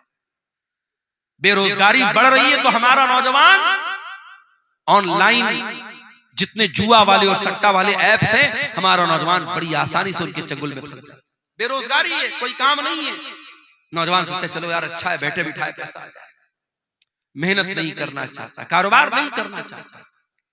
मेरे भाइयों, आज मुसलमान अगर बिजनेस में पीछे हैं तो अपनी करतूत से पीछे। वल्लाह हमने गुजरात में देखा, मैं गुजरात में अहमदाबाद में गया, नडियाड में गया, सूरत में गया, मुसलमान अपने बच्चों को नौकरी नहीं करवाते। व्यापारी का बेटा व्यापारी, मारवाड़ी का बेटा मारवाड़ी, मुसलमान वहां अपने बच्चे को व्यापारी बनाता है। चाहे वो छोटी सी दुकान खोल के बैठा है, मगर कारोबार कर रहा है, उसका माइंड कारोबारी है। आज इस मुल्क में हमें और आपको अगर अपने वजूद को बचाना है, हमें बिजनेस और कारोबार में भी आगे बढ़ना है।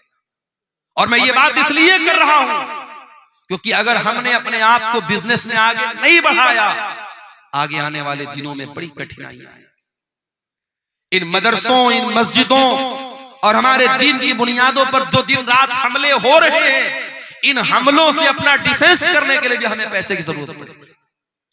आज हम जानते हैं सुप्रीम कोर्ट और हाई कोर्ट में वकीलों की फीस कितनी महंगी होती है। अभी हमारे उत्तर प्रदेश में मदरसों का केस चल रहा था, हाई कोर्ट का फैसला आ गया कि सारे मदरसे जो है गलत है, बंद कर दिया जाए, और 10,000 से ज्यादा जो टीचर थे उनकी नौकरी खतरे में पड़ गई।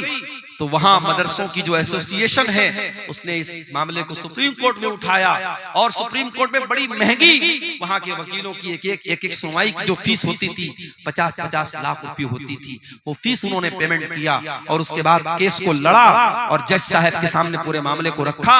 और अल्हम्दुलिल्लाह सुप्रीम कोर्ट का जजमेंट आ गया कि नहीं, इतने सैकड़ों सालों से ये मदरसे चल रहे हैं, इन मदरसों को बंद नहीं किया जा सकता। सुप्रीम कोर्ट ने जजमेंट दे दिया, फैसला दे दिया। मेरे प्यारे साथियों, आज अगर कोई बेकसूर है और उसके खिलाफ कोई केस हो गया है, केस को लड़ने के लिए भी पैसे की जरूरत है, मस्जिदों को बनाने के लिए पैसे की जरूरत है, कब्रिस्तान और वक्फ की जमीन को बचाने के लिए आपको फंड की जरूरत पड़ेगी। और फंड कहां से आएगा? जब आप बिजनेस में आगे नहीं बढ़ेंगे, जब कारोबार में आगे नहीं। इसलिए हराम तरीके मत अपनाओ। कयामत के दिन तीसरा सवाल किया जाएगा, तुमने माल कहां से कमाया। चौथा सवाल, वफीमान फकहू, तुमने माल कहां पर खर्च किया था। हैप्पी न्यू ईयर मनाने के लिए किसी होटल का टिकट तो नहीं खरीदा था, नए साल के जश्न के मौके पर शराब में तो नहीं लुटाया था, सर्दी के मौसम में किसी पिकनिक स्पॉट पे जाके दोस्तों के साथ रंगरलियां मनाने तो नहीं चला गया था। आजकल लोग कश्मीर बहुत जा रहे हैं, हमारे इंस्टाग्राम पर मैंने देखा बड़ी रील्स आ रही हैं, लोग कश्मीर में जा रहे हैं, मियां बीवी जा रहे हैं और वहां जाके जो है बर्फ के ऊपर दिल बना रहे हैं कि साहब हम अपनी बीवी से बड़ी मोहब्बत करते हैं।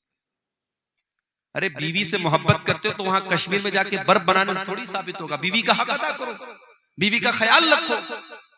कश्मीर जाने के लिए लोगों के पास ठंडा नहीं है और अपने घर में लेटे हैं और अस्सलातु खैरुम मिनन नौम की आवाज आ रही है, तो ये सर्दी में रजाई के अंदर दुबक करके लेटा हुआ है और फजर में नहीं जाता है। पूछो क्यों नहीं जाता है? कहते मौलवी साहब बड़ा ठंडा है, बहुत ठंडा है, बहुत सर्दी है। अपने बिस्तर को छोड़ करके तू 10 कदम दूर मस्जिद में नहीं जा सकता, तेरे लिए बहुत ठंडा है। और इसी दिसंबर के कड़कड़ाते हुए सर्दी और ठंडे में कश्मीर चला जाता है दोस्तों के साथ, और मनाली और कुल्लू चला जाता है अपनी फैमिली के साथ। मेरे प्यारे साथियों, इससे पता ये चलता है कि तेरे दिल में अल्लाह की मोहब्बत कितनी है, तेरे दिल में ईमान की मोहब्बत कितनी। चौथा सवाल ये होगा, पैसा कहां खर्च। ये मत सोचो पैसा हमारे बाप का है, पैसा हमने कमाया है, हमारी मर्जी हम जहां चाहे खर्च करें। नहीं, पैसा कहां से आया इसका भी हिसाब देना पड़ेगा, पैसा कहां खर्च किया इसका भी हिसाब देना पड़ेगा। ये जो हराम जगहों पर पैसा लुटाते हो, हिसाब देना पड़ेगा। शायर आ रहा है, शायरी पढ़ रहा है। अभी एक वीडियो मैंने देखा, शायर उल्टी सीधी शायरी पढ़ रहा है, लोग नोटों की बारिश कर रहे हैं। कई जगहों पर अहले हदीसों के जलसों में, प्रोग्रामों में शुअरा जो पढ़ रहे हैं, शायरी पढ़, उन पर नोट बरसाए जा रहे हैं। माफ कीजिएगा, ये मुनासिब तरीका नहीं है। ठीक है, आप शायर को हौसला अफजाई के तौर पे कोई रकम देते, उस पर एतराज नहीं है, मगर नोटों की बारिश करना, नोट बरसाना, एक एक नोट इस तरीके से उसके ऊपर लुटाना, ये गलत तरीका है, ये हराम तरीका है। यूं उत्तर प्रदेश के अंदर एक शादी में मुसलमान लड़के ने अपनी बारात के मौके पर, अपनी शादी के मौके पर 20 लाख रुपया हवा में लहरा दिया। 20 लाख रुपया नोटों की गड्डी को हवा में लहरा दिया कि साहब मैं बहुत खुश हूं आज मेरी शादी। मेरठ के अंदर, उत्तर प्रदेश में मेरठ एक जगह है, मेरठ में एक मुसलमान की शादी हुई और लड़के को ससुराल से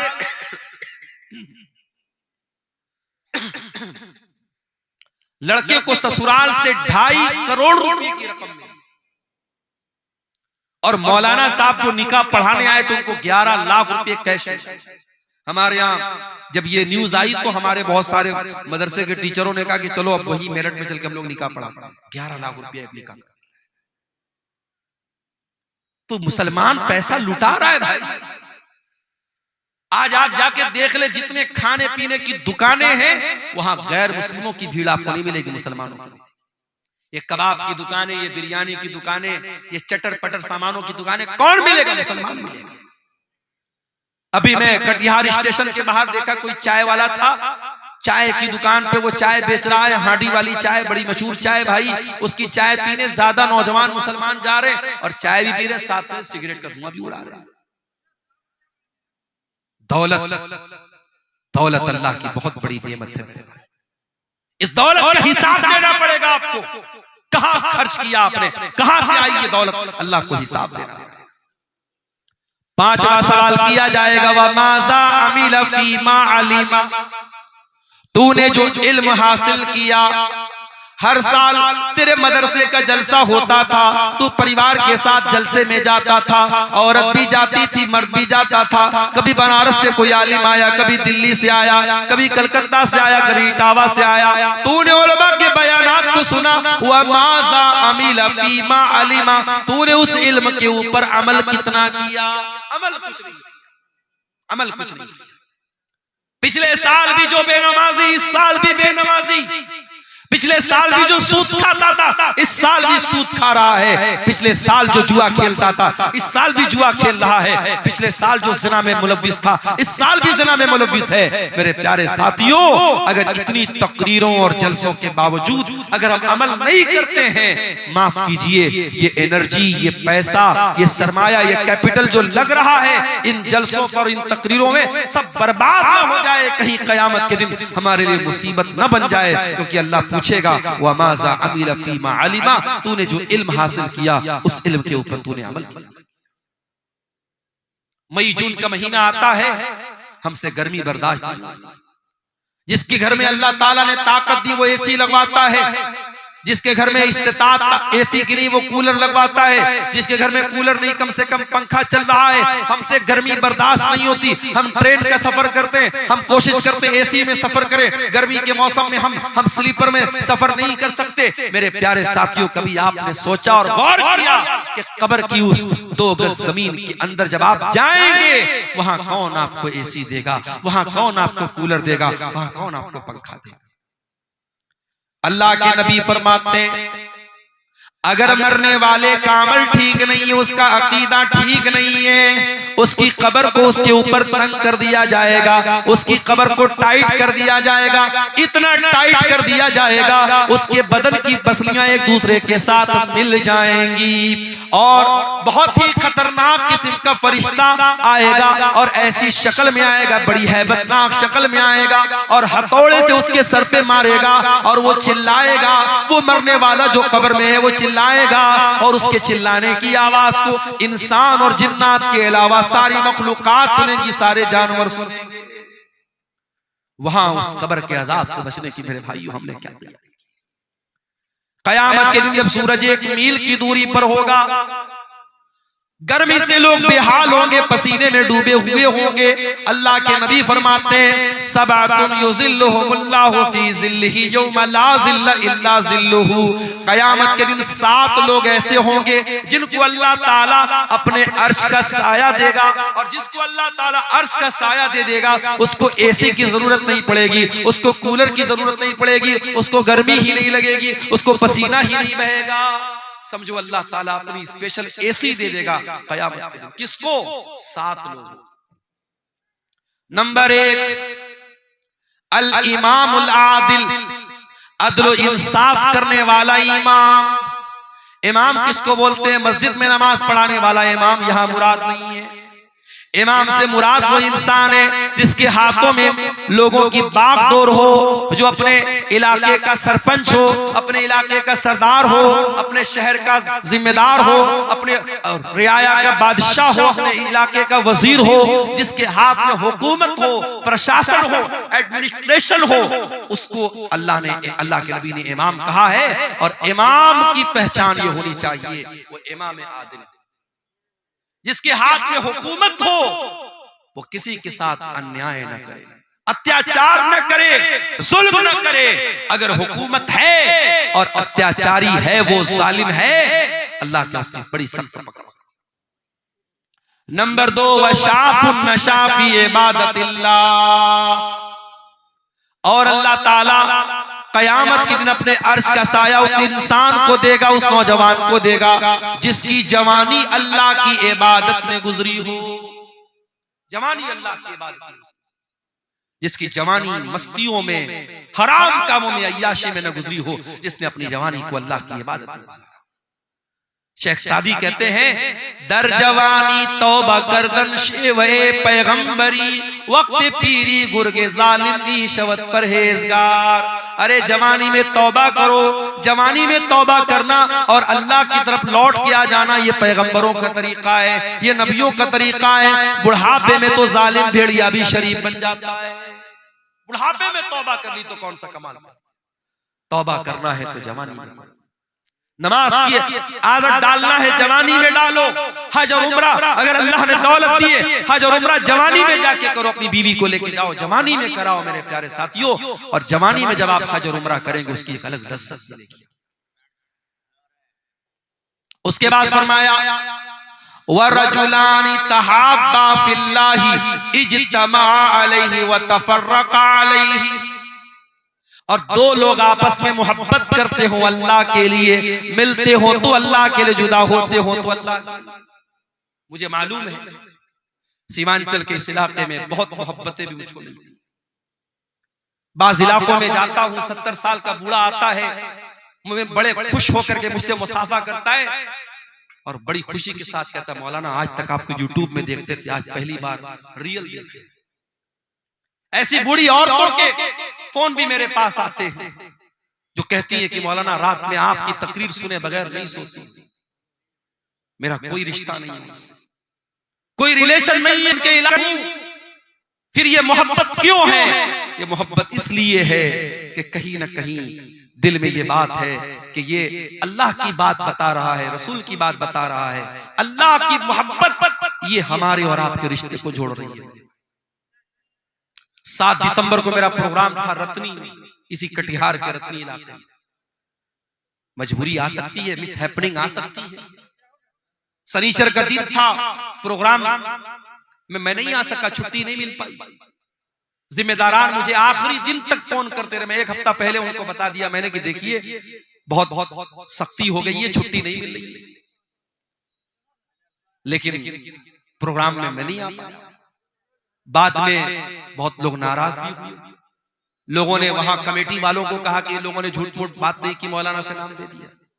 हम सबको ये बात समझनी चाहिए, जलसे के मैनेजमेंट कमेटी को भी समझना चाहिए और आम पब्लिक को भी ये समझना चाहिए कि जिस मुकर्रिर को हम बुलाते हैं वो भी इंसान है। उसके साथ मजबूरी आ सकती है, उसके साथ कोई हादसा हो सकता है, और खास तौर से अगर वो इंसान किसी इदारे के साथ जुड़ा है, किसी बंधन में है, किसी मुलाजमत में है, तो फिर उसके साथ और मजबूरियां भी हो सकती हैं। हमें तमाम बातों का लिहाज रखना चाहिए। मोहब्बत कभी कभी बहुत भारी पड़ जाती है। अब कहीं मैं नहीं पहुंच पाया, जलसे वाले जानते मेरी मजबूरी है, लेकिन आम पब्लिक नहीं जानती। आम पब्लिक जलसे वालों को दोषी करार देती है और वो लोग नहीं समझते कि मैं किसी मजबूरी की वजह से मौलाना नहीं आ पाए। तो अल्लाह के नबी फरमाते कि दो लोग जो मोहब्बत करते हो अल्लाह के लिए, पैसे के लिए मोहब्बत बहुत होती होगी, जमीन जायदाद के लिए मोहब्बत बहुत होती होगी। नेताजी आते हैं आपके पास, बड़ी मोहब्बत की बात कर रहे हैं, नेताजी वोट लेने के लिए आते हैं, साल भर वोट मिल जाता है, फिर 5 साल गायब हो जाते हैं। मगर वो मोहब्बत कि रात में आप जब दुआ के लिए हाथ उठाते हैं तो आप दुआ करते हैं, वो मोहब्बत अल्लाह की। वो मोहब्बत के इंसान मर गया, इसी इलाके के जो बुजुर्ग उलमा दुनिया से चले गए, आज भी हम उनको याद करते तो उनके लिए दुआ करते हैं। ये मोहब्बत अल्लाह के लिए होती है। वरजुलानी तहाब्बा फिल्लाही, कयामत के दिन अल्लाह ताला अपने अर्श का साया उन दो लोगों को देगा जो आपस में मोहब्बत करते हो अल्लाह के लिए, मिलते हो तो अल्लाह के लिए, जुदा होते हो तो अल्लाह के लिए। वरजुलुन क़ल्बुहु मुअल्लक़ुन फिल मसाजिद, और वो इंसान भी कयामत के दिन अल्लाह के साथ जिस मस्जिद का हो। हमारा तो मोबाइल में अटका रहता है, एक ले मोबाइल डिस्टर्ब हो जाए हम बेचैन हो जाते। कभी वो बेचैनी नमाज के लिए क्यों नहीं पैदा? आप मार्केटिंग करने गए मंगल बाजार, असर का टाइम आया, आप 2 मिनट 5 मिनट निकाल करके बाजू की मस्जिद में नमाज नहीं पढ़ सकते थे क्या? शाम को आप कहीं दोस्तों के साथ घूमने गए, इशा की जमात का टाइम निकल गया, घर वापस आए, आप घर वापस आकर के इशा की नमाज नहीं पढ़ सकते थे क्या? अगर नमाज की फिक्र होगी, नमाज की टेंशन होगी, नमाज की चिंता होगी, आप कहीं भी चले जाएं आपको नमाज की फिक्र लगी रहेगी। वरजुलन क़ल्बुहु मुअल्लक़ुन बिल मसाजिद, जिसका दिल मस्जिद में अटका हो। अल्लाह के प्यारे नबी को नमाज की इतनी चिंता होती थी, इतनी फिक्र होती थी कि जब जंगे खंदक का मौका आया और दुश्मनों से लड़ाई का टाइम चल रहा था, दुश्मन हमला कर रहे थे, अल्लाह के नबी और सहाबा अपना डिफेंस कर रहे थे, उसी हालत में असर की नमाज का टाइम हो जाता है और जंग इतने जोर से चल रही थी कि जंग को रोक करके नमाज पढ़ने का टाइम नहीं था। यहाँ तक कि सूरज गुरूब हो गया, मगरिब का टाइम आ गया और असर की नमाज कज़ा हो गई। अल्लाह के प्यारे नबी किसी पर बद्दुआ नहीं करते थे, किसी के बारे में बुरा भला नहीं बोलते थे, लेकिन जब उन लोगों की वजह से आपकी असर की नमाज कज़ा हो गई, आपने बड़े गुस्से में बद्दुआ दी और आपने फरमाया मला अल्लाहु बुयूतहुम व क़ुबूरहुम नारा, अल्लाह उनके घरों को जहन्नम की आग से भर दे, अल्लाह उनकी कब्रों को आग से भर दे। शगलूना अनिस सलातिल वुस्ता, उनकी वजह से हमारी फजर की नमाज चली गई, माफ कीजिएगा असर की नमाज, उनकी वजह से हमारी असर की नमाज चली। नबी की एक नमाज छूटी है, छूटी भी नहीं, कज़ा हुई है। नबी को इतनी तकलीफ पहुंची कि नबी ने बद्दुआ की है। मेरे प्यारे साथियों, कभी गौर करना, रात भर जलसा सुनने के बाद अगर जानबूझ करके हम फजर की नमाज नहीं पढ़ते और इसको मामूल बना के रखा है हमने, हम अल्लाह को क्या जवाब देंगे? अल्लाह के नबी फरमाते हैं कयामत के दिन अल्लाह तबारक व तआला अपने अर्श का साया उस इंसान को देगा जिसका दिल मस्जिद में अटका हुआ।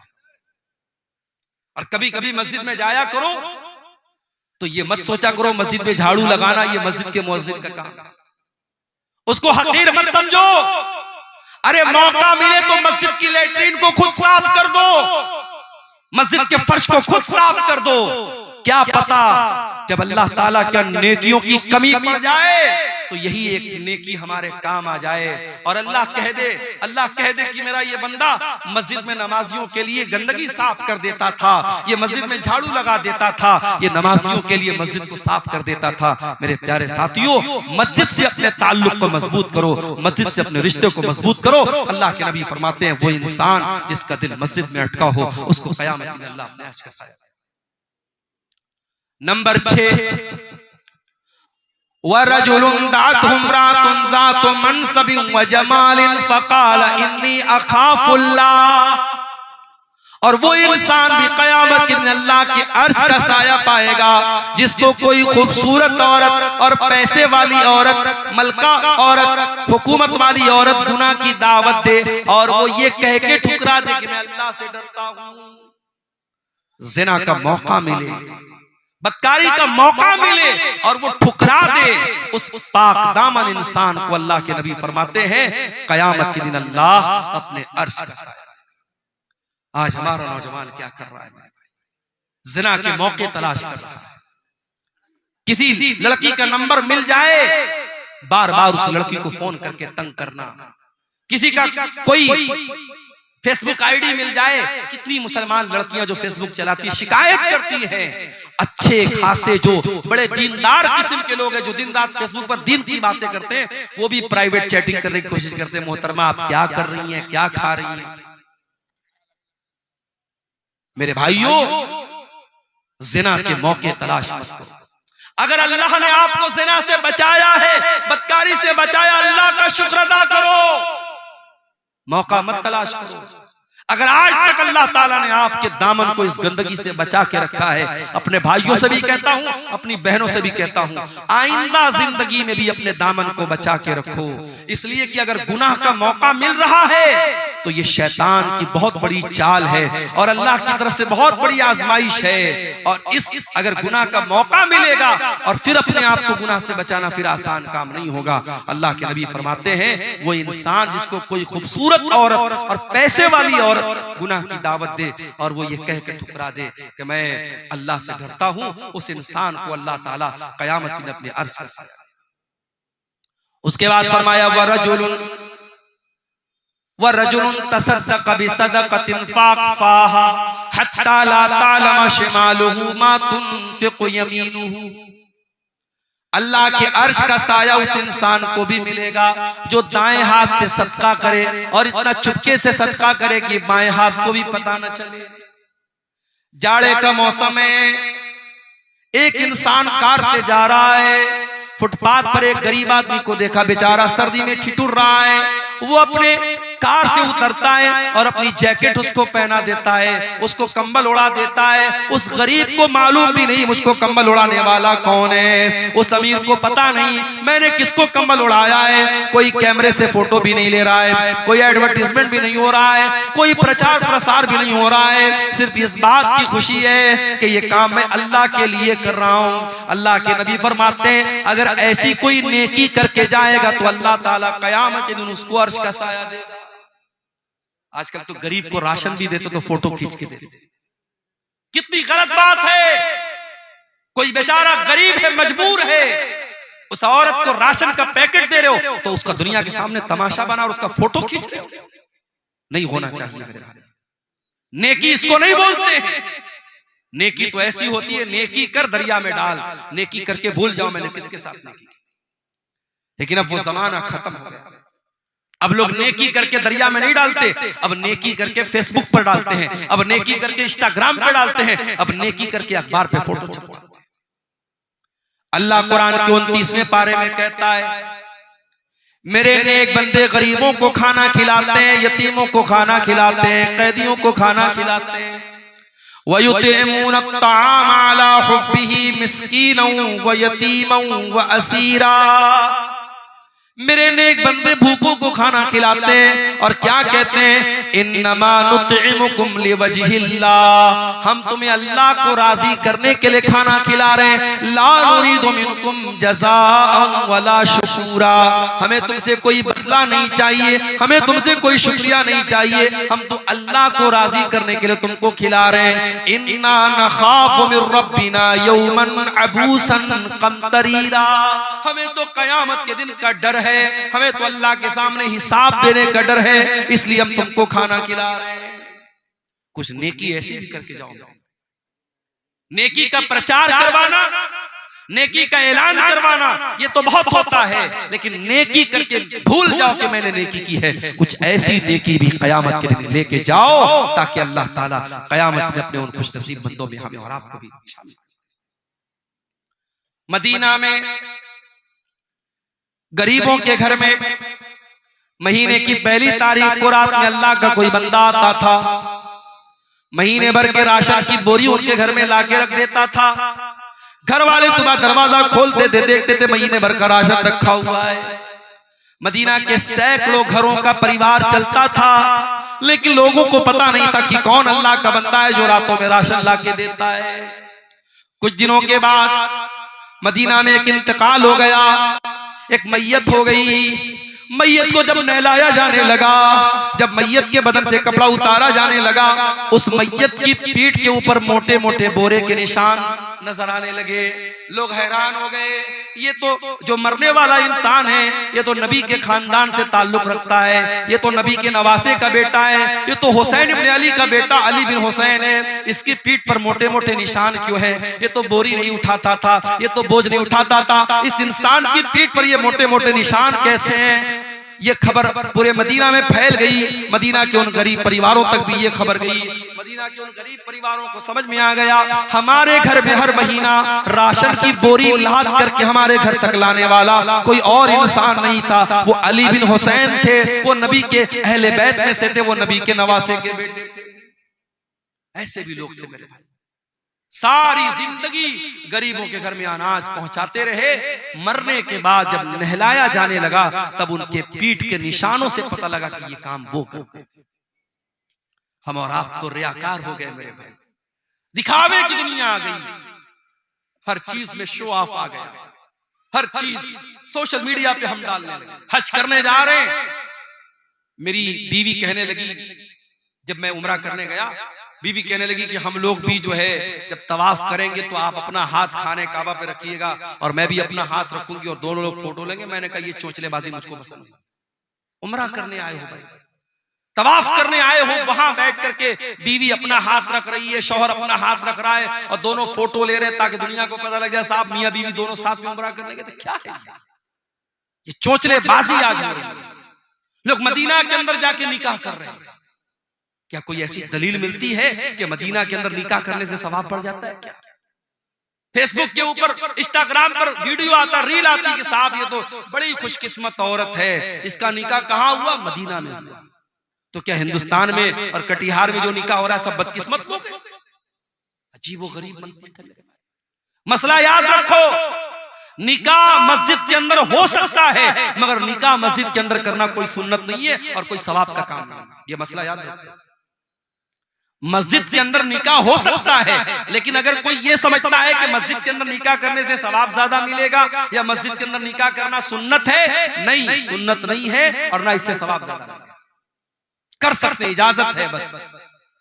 लोग मदीना जाके निकाह कर रहे हैं और वहां औरत बाकायदा दुल्हन बन के आ रही है, लड़का दुल्हा बन के आ रहा है, फोटो खींचा जा रहा है, वीडियो बन रही है। क्या तमाशा हो रहा है मेरे भाई। नबी के शहर को क्या बना के रखा, नबी की मस्जिद को क्या बना के रखा आपने? हर चीज में शो ऑफ। और अब तो ऐसी वीडियो भी आने लगी कि दादा मर गए हैं, दादा का इंतकाल हो गया है, दादा की नाक में रुई डाली गई है, मैयत है, उनका जनाजा पड़ा हुआ है और पोता जो है वो सेल्फी ले रहा है, वीडियो साथ में ले रहा है कि I am with my grandpa, मैं अपने दादा के साथ। क्या मतलब? मुर्दे को तो बख्श दो अल्लाह के वास्ते, जिंदों के साथ बहुत सेल्फी ले लिया। अब्दुल गफ्फार साहब आए, स्टेज पर आने लगे, मौलाना साहब एक सेल्फी दे दीजिए। मौलाना साहब एक सेल्फी आपके साथ देना चाहता हूं। भाई उलमा के साथ आपको सेल्फी लेने का शौक है, उलमा की बातों पर अमल का शौक है? सेल्फी लेने का शौक अगर सिर्फ इसलिए है ताकि दोस्तों को बता सकूं फला आलिम के साथ मैंने सेल्फी लिया था, फला मौलाना साहब के साथ मैंने फोटो लिया था, सिर्फ अगर अपना शो ऑफ करना है, अपनी वाहवाही करना है, तो मेरे भाइयों बहुत गड़बड़ है ये चीज। हाँ, अगर आपको किसी आलिम से मोहब्बत है, उसकी तकरीरों को आप सुनते हैं और फिर उसकी बातों पर अमल भी करते हैं और फिर वो आलिम आपके इलाके में आता है और आपने कहा मौलाना आपसे बड़ी मोहब्बत करता हूँ, एक फोटो दे दीजिए, तो ठीक है, मौलाना लोग भी आपका दिल नहीं तोड़ेंगे, वो आपके साथ सेल्फी ले लेंगे, मगर सिर्फ सेल्फी लेने का मकसद वाहवाही करना है तो ये गलत है। शो ऑफ मत कीजिए। हमारा दीन शो ऑफ वाला दीन नहीं है, हमारा दीन बड़ा सिंपल, बड़ा सादा। अल्लाह के नबी फरमा रहे हैं, दाहिने हाथ ने सदका किया, बाएं हाथ को भी पता नहीं चला। इतना चुपके से सदका किया, इतना चुपके से दान दिया, इतना चुपके से खैरात किया, दाहिने हाथ का सदका बाएं हाथ को पता नहीं चला। कुछ ऐसा दान भी यहां दीजिए मदरसों में कि जो आपको मालूम है और अल्लाह को मालूम है। बड़ी बड़ी रकम लोग दे देते हैं, मालूम नहीं।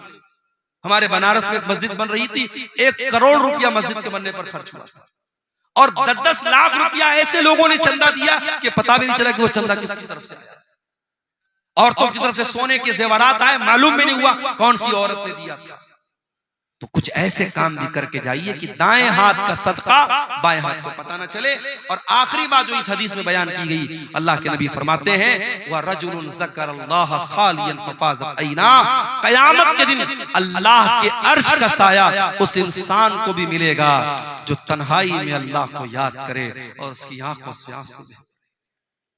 मेरे भाइयों, अगर आपका दिल कुरान सुन करके भी नहीं रोता है, आपकी आंखों से कब्रिस्तान की कब्र देख करके भी आंसू नहीं निकलते हैं, इसका मतलब कि दिल की जमीन बंजर हो चुकी है, दिल के अंदर से ईमान खत्म हो रहा है।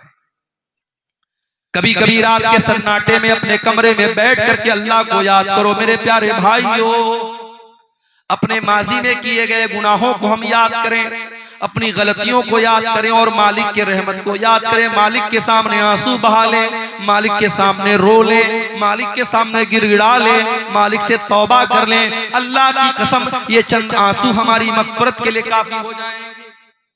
अल्लाह के प्यारे नबी फरमाते हैं ऐना नीला तमस्सुहुम अन्नार, दो आंखें ऐसी हैं जो जहन्नम के अंदर नहीं जा सकती हैं। ऐनुन तारुसु फी सबीलिल्लाह, एक वो आंख है जो अल्लाह की राह में चौकीदारी कर रही है, जो अल्लाह की राह में बॉर्डर पर दुश्मनों से अपने देश की हिफाजत कर रही है, अपनी सरहद की हिफाजत कर रही है। व ऐनुन बकत मिन खशियतिल्लाह, और वो एक आंख जो अल्लाह के खौफ से, जिस आंख से आंसू बहता है, वो आंख भी जहन्नम की आग में नहीं जाएगी।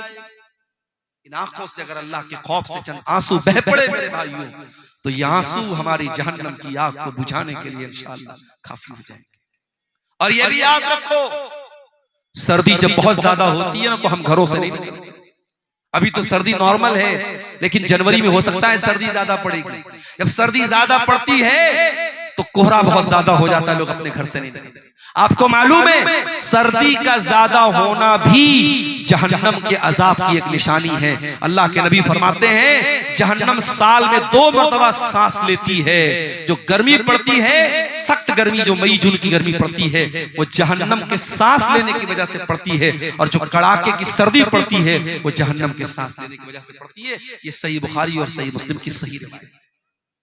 तो मेरे अजीजों, मेरे नौजवान साथी, अपनी जिंदगी का मकसद अल्लाह को राजी करना बनाओ। मेरे भाई, दुनिया वालों के चक्कर में मत पड़ो।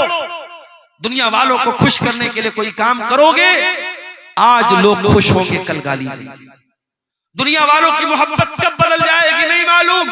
अल्लाह की मोहब्बत अगर हासिल हो गई मेरे प्यारे साथियों, तो इंशाअल्लाह वो कभी नहीं मिटेगी। अल्लाह को राजी कर लो। अल्लाह के नबी फरमाते हैं जो लोगों को नाराज करके अल्लाह को राजी करेगा, अल्लाह उसके लिए काफी हो जाएगा। और जो अल्लाह को नाराज करके लोगों को खुश करेगा, अल्लाह उसे लोगों के हवाले कर देगा, फिर अल्लाह अपनी नजर करम उसकी तरफ नहीं करेगा। मेरे नौजवान साथियों, अपनी जवानी की अहमियत को समझो और जवानी में तौबा करो और जवानी को गुनाहों दूर करो। ये जितने गलत काम आज हो रहे हैं हमारे नौजवानों के अंदर, इन्हें देखकर वाकई में अफसोस होता है, तकलीफ होती है कि आज इस उम्मत का नौजवान कहां जा रहा है।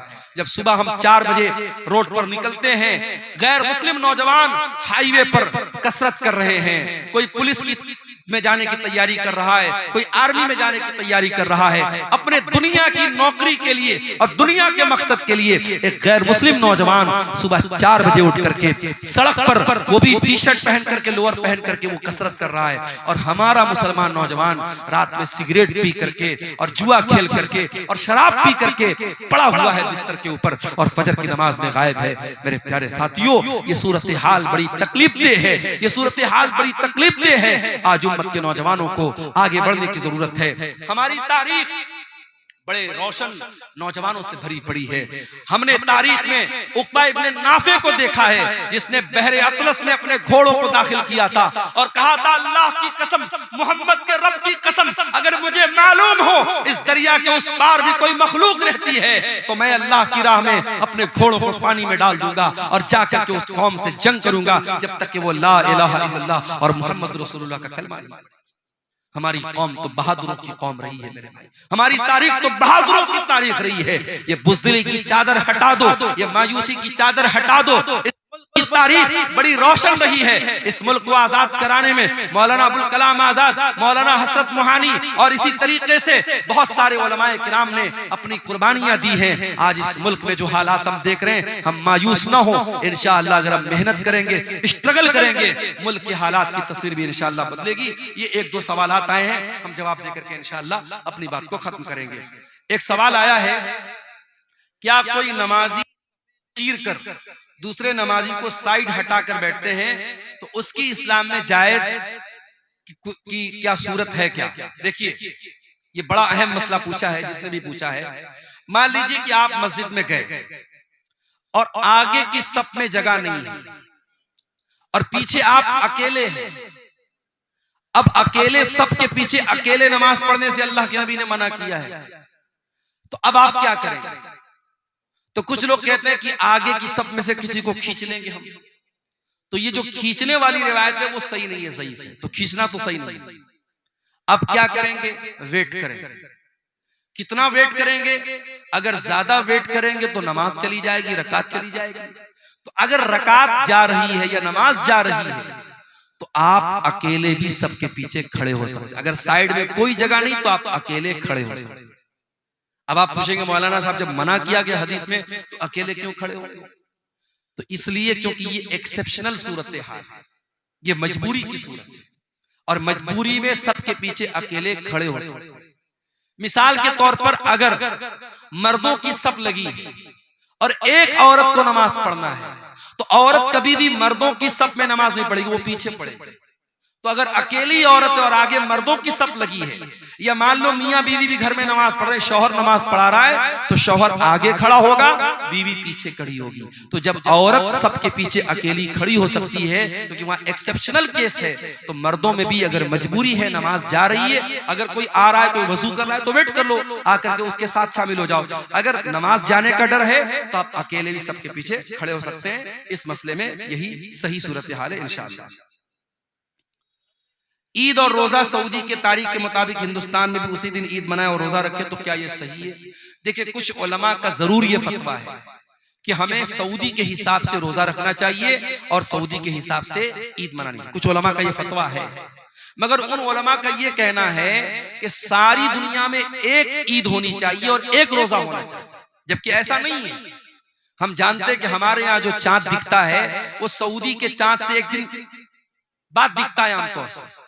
तो अब जब ये डिफरेंस है और हमारी ईद और सऊदी की ईद हर साल डिफरेंट आ रही है, तो उन्हीं उलमा का ये भी फतवा है कि जब तक इस पर सारी उम्मत का इत्तेफाक नहीं हो जाता तब तक अपने इलाके के हिसाब से आप रोजा रखिए और अपने इलाके के हिसाब से आप ईद मनाइए। उसमें कोई नया मसला पैदा करके मुसलमानों में आपस में इंतशार पैदा मत। बेंगलोर वगैरह में बाकायदा मैंने देखा कि जो एक चांद वाले लोग हैं जो सऊदी के हिसाब से रोजा रखते हैं, वो एक दिन पहले अपनी ईद मनाते हैं और एक दिन पहले रोजा रखते हैं, उनकी ईदगाह भी अलग है। तो ये तो बहुत बड़ा फितना है, एक इंतशार पैदा हो रहा है, एक फितना पैदा हो रहा है। इससे हमें और आपको परहेज करना चाहिए। उसके बाद एक सवाल है, क्या है, नमाज में रुकू मिलने से रकात हो जाती है या नहीं? देखिए, नमाज में रुकू मिल जाने से रकात मिलती है या नहीं, इस मसले में उलमा का इख्तिलाफ है। कुछ हदीसों से ये बात मालूम होती है कि रुकू मिल गया तो रकात मिल गई, लेकिन ज्यादातर दलीलों से ये बात समझ में आती है कि सिर्फ रुकू मिलने से रकात नहीं मिलती, क्योंकि जिसको रुकू मिला है उसको सूरह फातिहा भी नहीं मिली, इमाम के साथ क़ियाम भी नहीं मिला, इमाम के साथ क़िरात भी नहीं मिली। तो ज्यादा सही और मजबूत बात यही है कि रुकू मिलने से रकात आपकी काउंट नहीं होगी, आपको वो रकात दोहरानी पड़ेगी। इस मसले में इख्तिलाफ है, लेकिन ज्यादा मजबूत बात यही है। वल्लाहु आलम बिस्सवाब। पैदल हज पे जाना अभी के जमाने में क्या काबिल कबूल है? ये सब चौचलापन है बस। जब आज के जमाने में फ्लाइट है, सफर की सहूलत मौजूद है, तो अल्लाह ताला ने अपनी जान पर बिला वजह मशक्कत डालने से मना है। ये तो वही वाली बात हो गई कि मस्जिद में एसी लगा है और पंखा लगा है और हम जानबूझ करके धूप में नमाज पढ़ेंगे। नहीं साहब, हम तो गर्मी बर्दाश्त करेंगे। रोजे की हालत में हम जानबूझ करके दिन भर गर्मी में धूप में रहेंगे ताकि हमको रोजा ज्यादा पता लगे। तो अपनी जान पर बिला वजह मशक्कत डालना, ये जब एक सहूलत है फ्लाइट का सफर। एक जमाने में लोग पानी के जहाज से हज करने जाते थे, 6-6 महीना लोग जाते थे और उसमें कितने लोग हाजी लोग रास्ते में मर जाते थे, इंतकाल हो जाता था। आज अल्लाह का फजल करम है, कलकत्ता से, दिल्ली से, मुंबई से डायरेक्ट फ्लाइट जा रही है जद्दा। आप 4 घंटे में 3 घंटे में जद्दा पहुंच गए। तो जो काम 3 घंटे में हो सकता है बिला वजह आप 3 महीने में करें।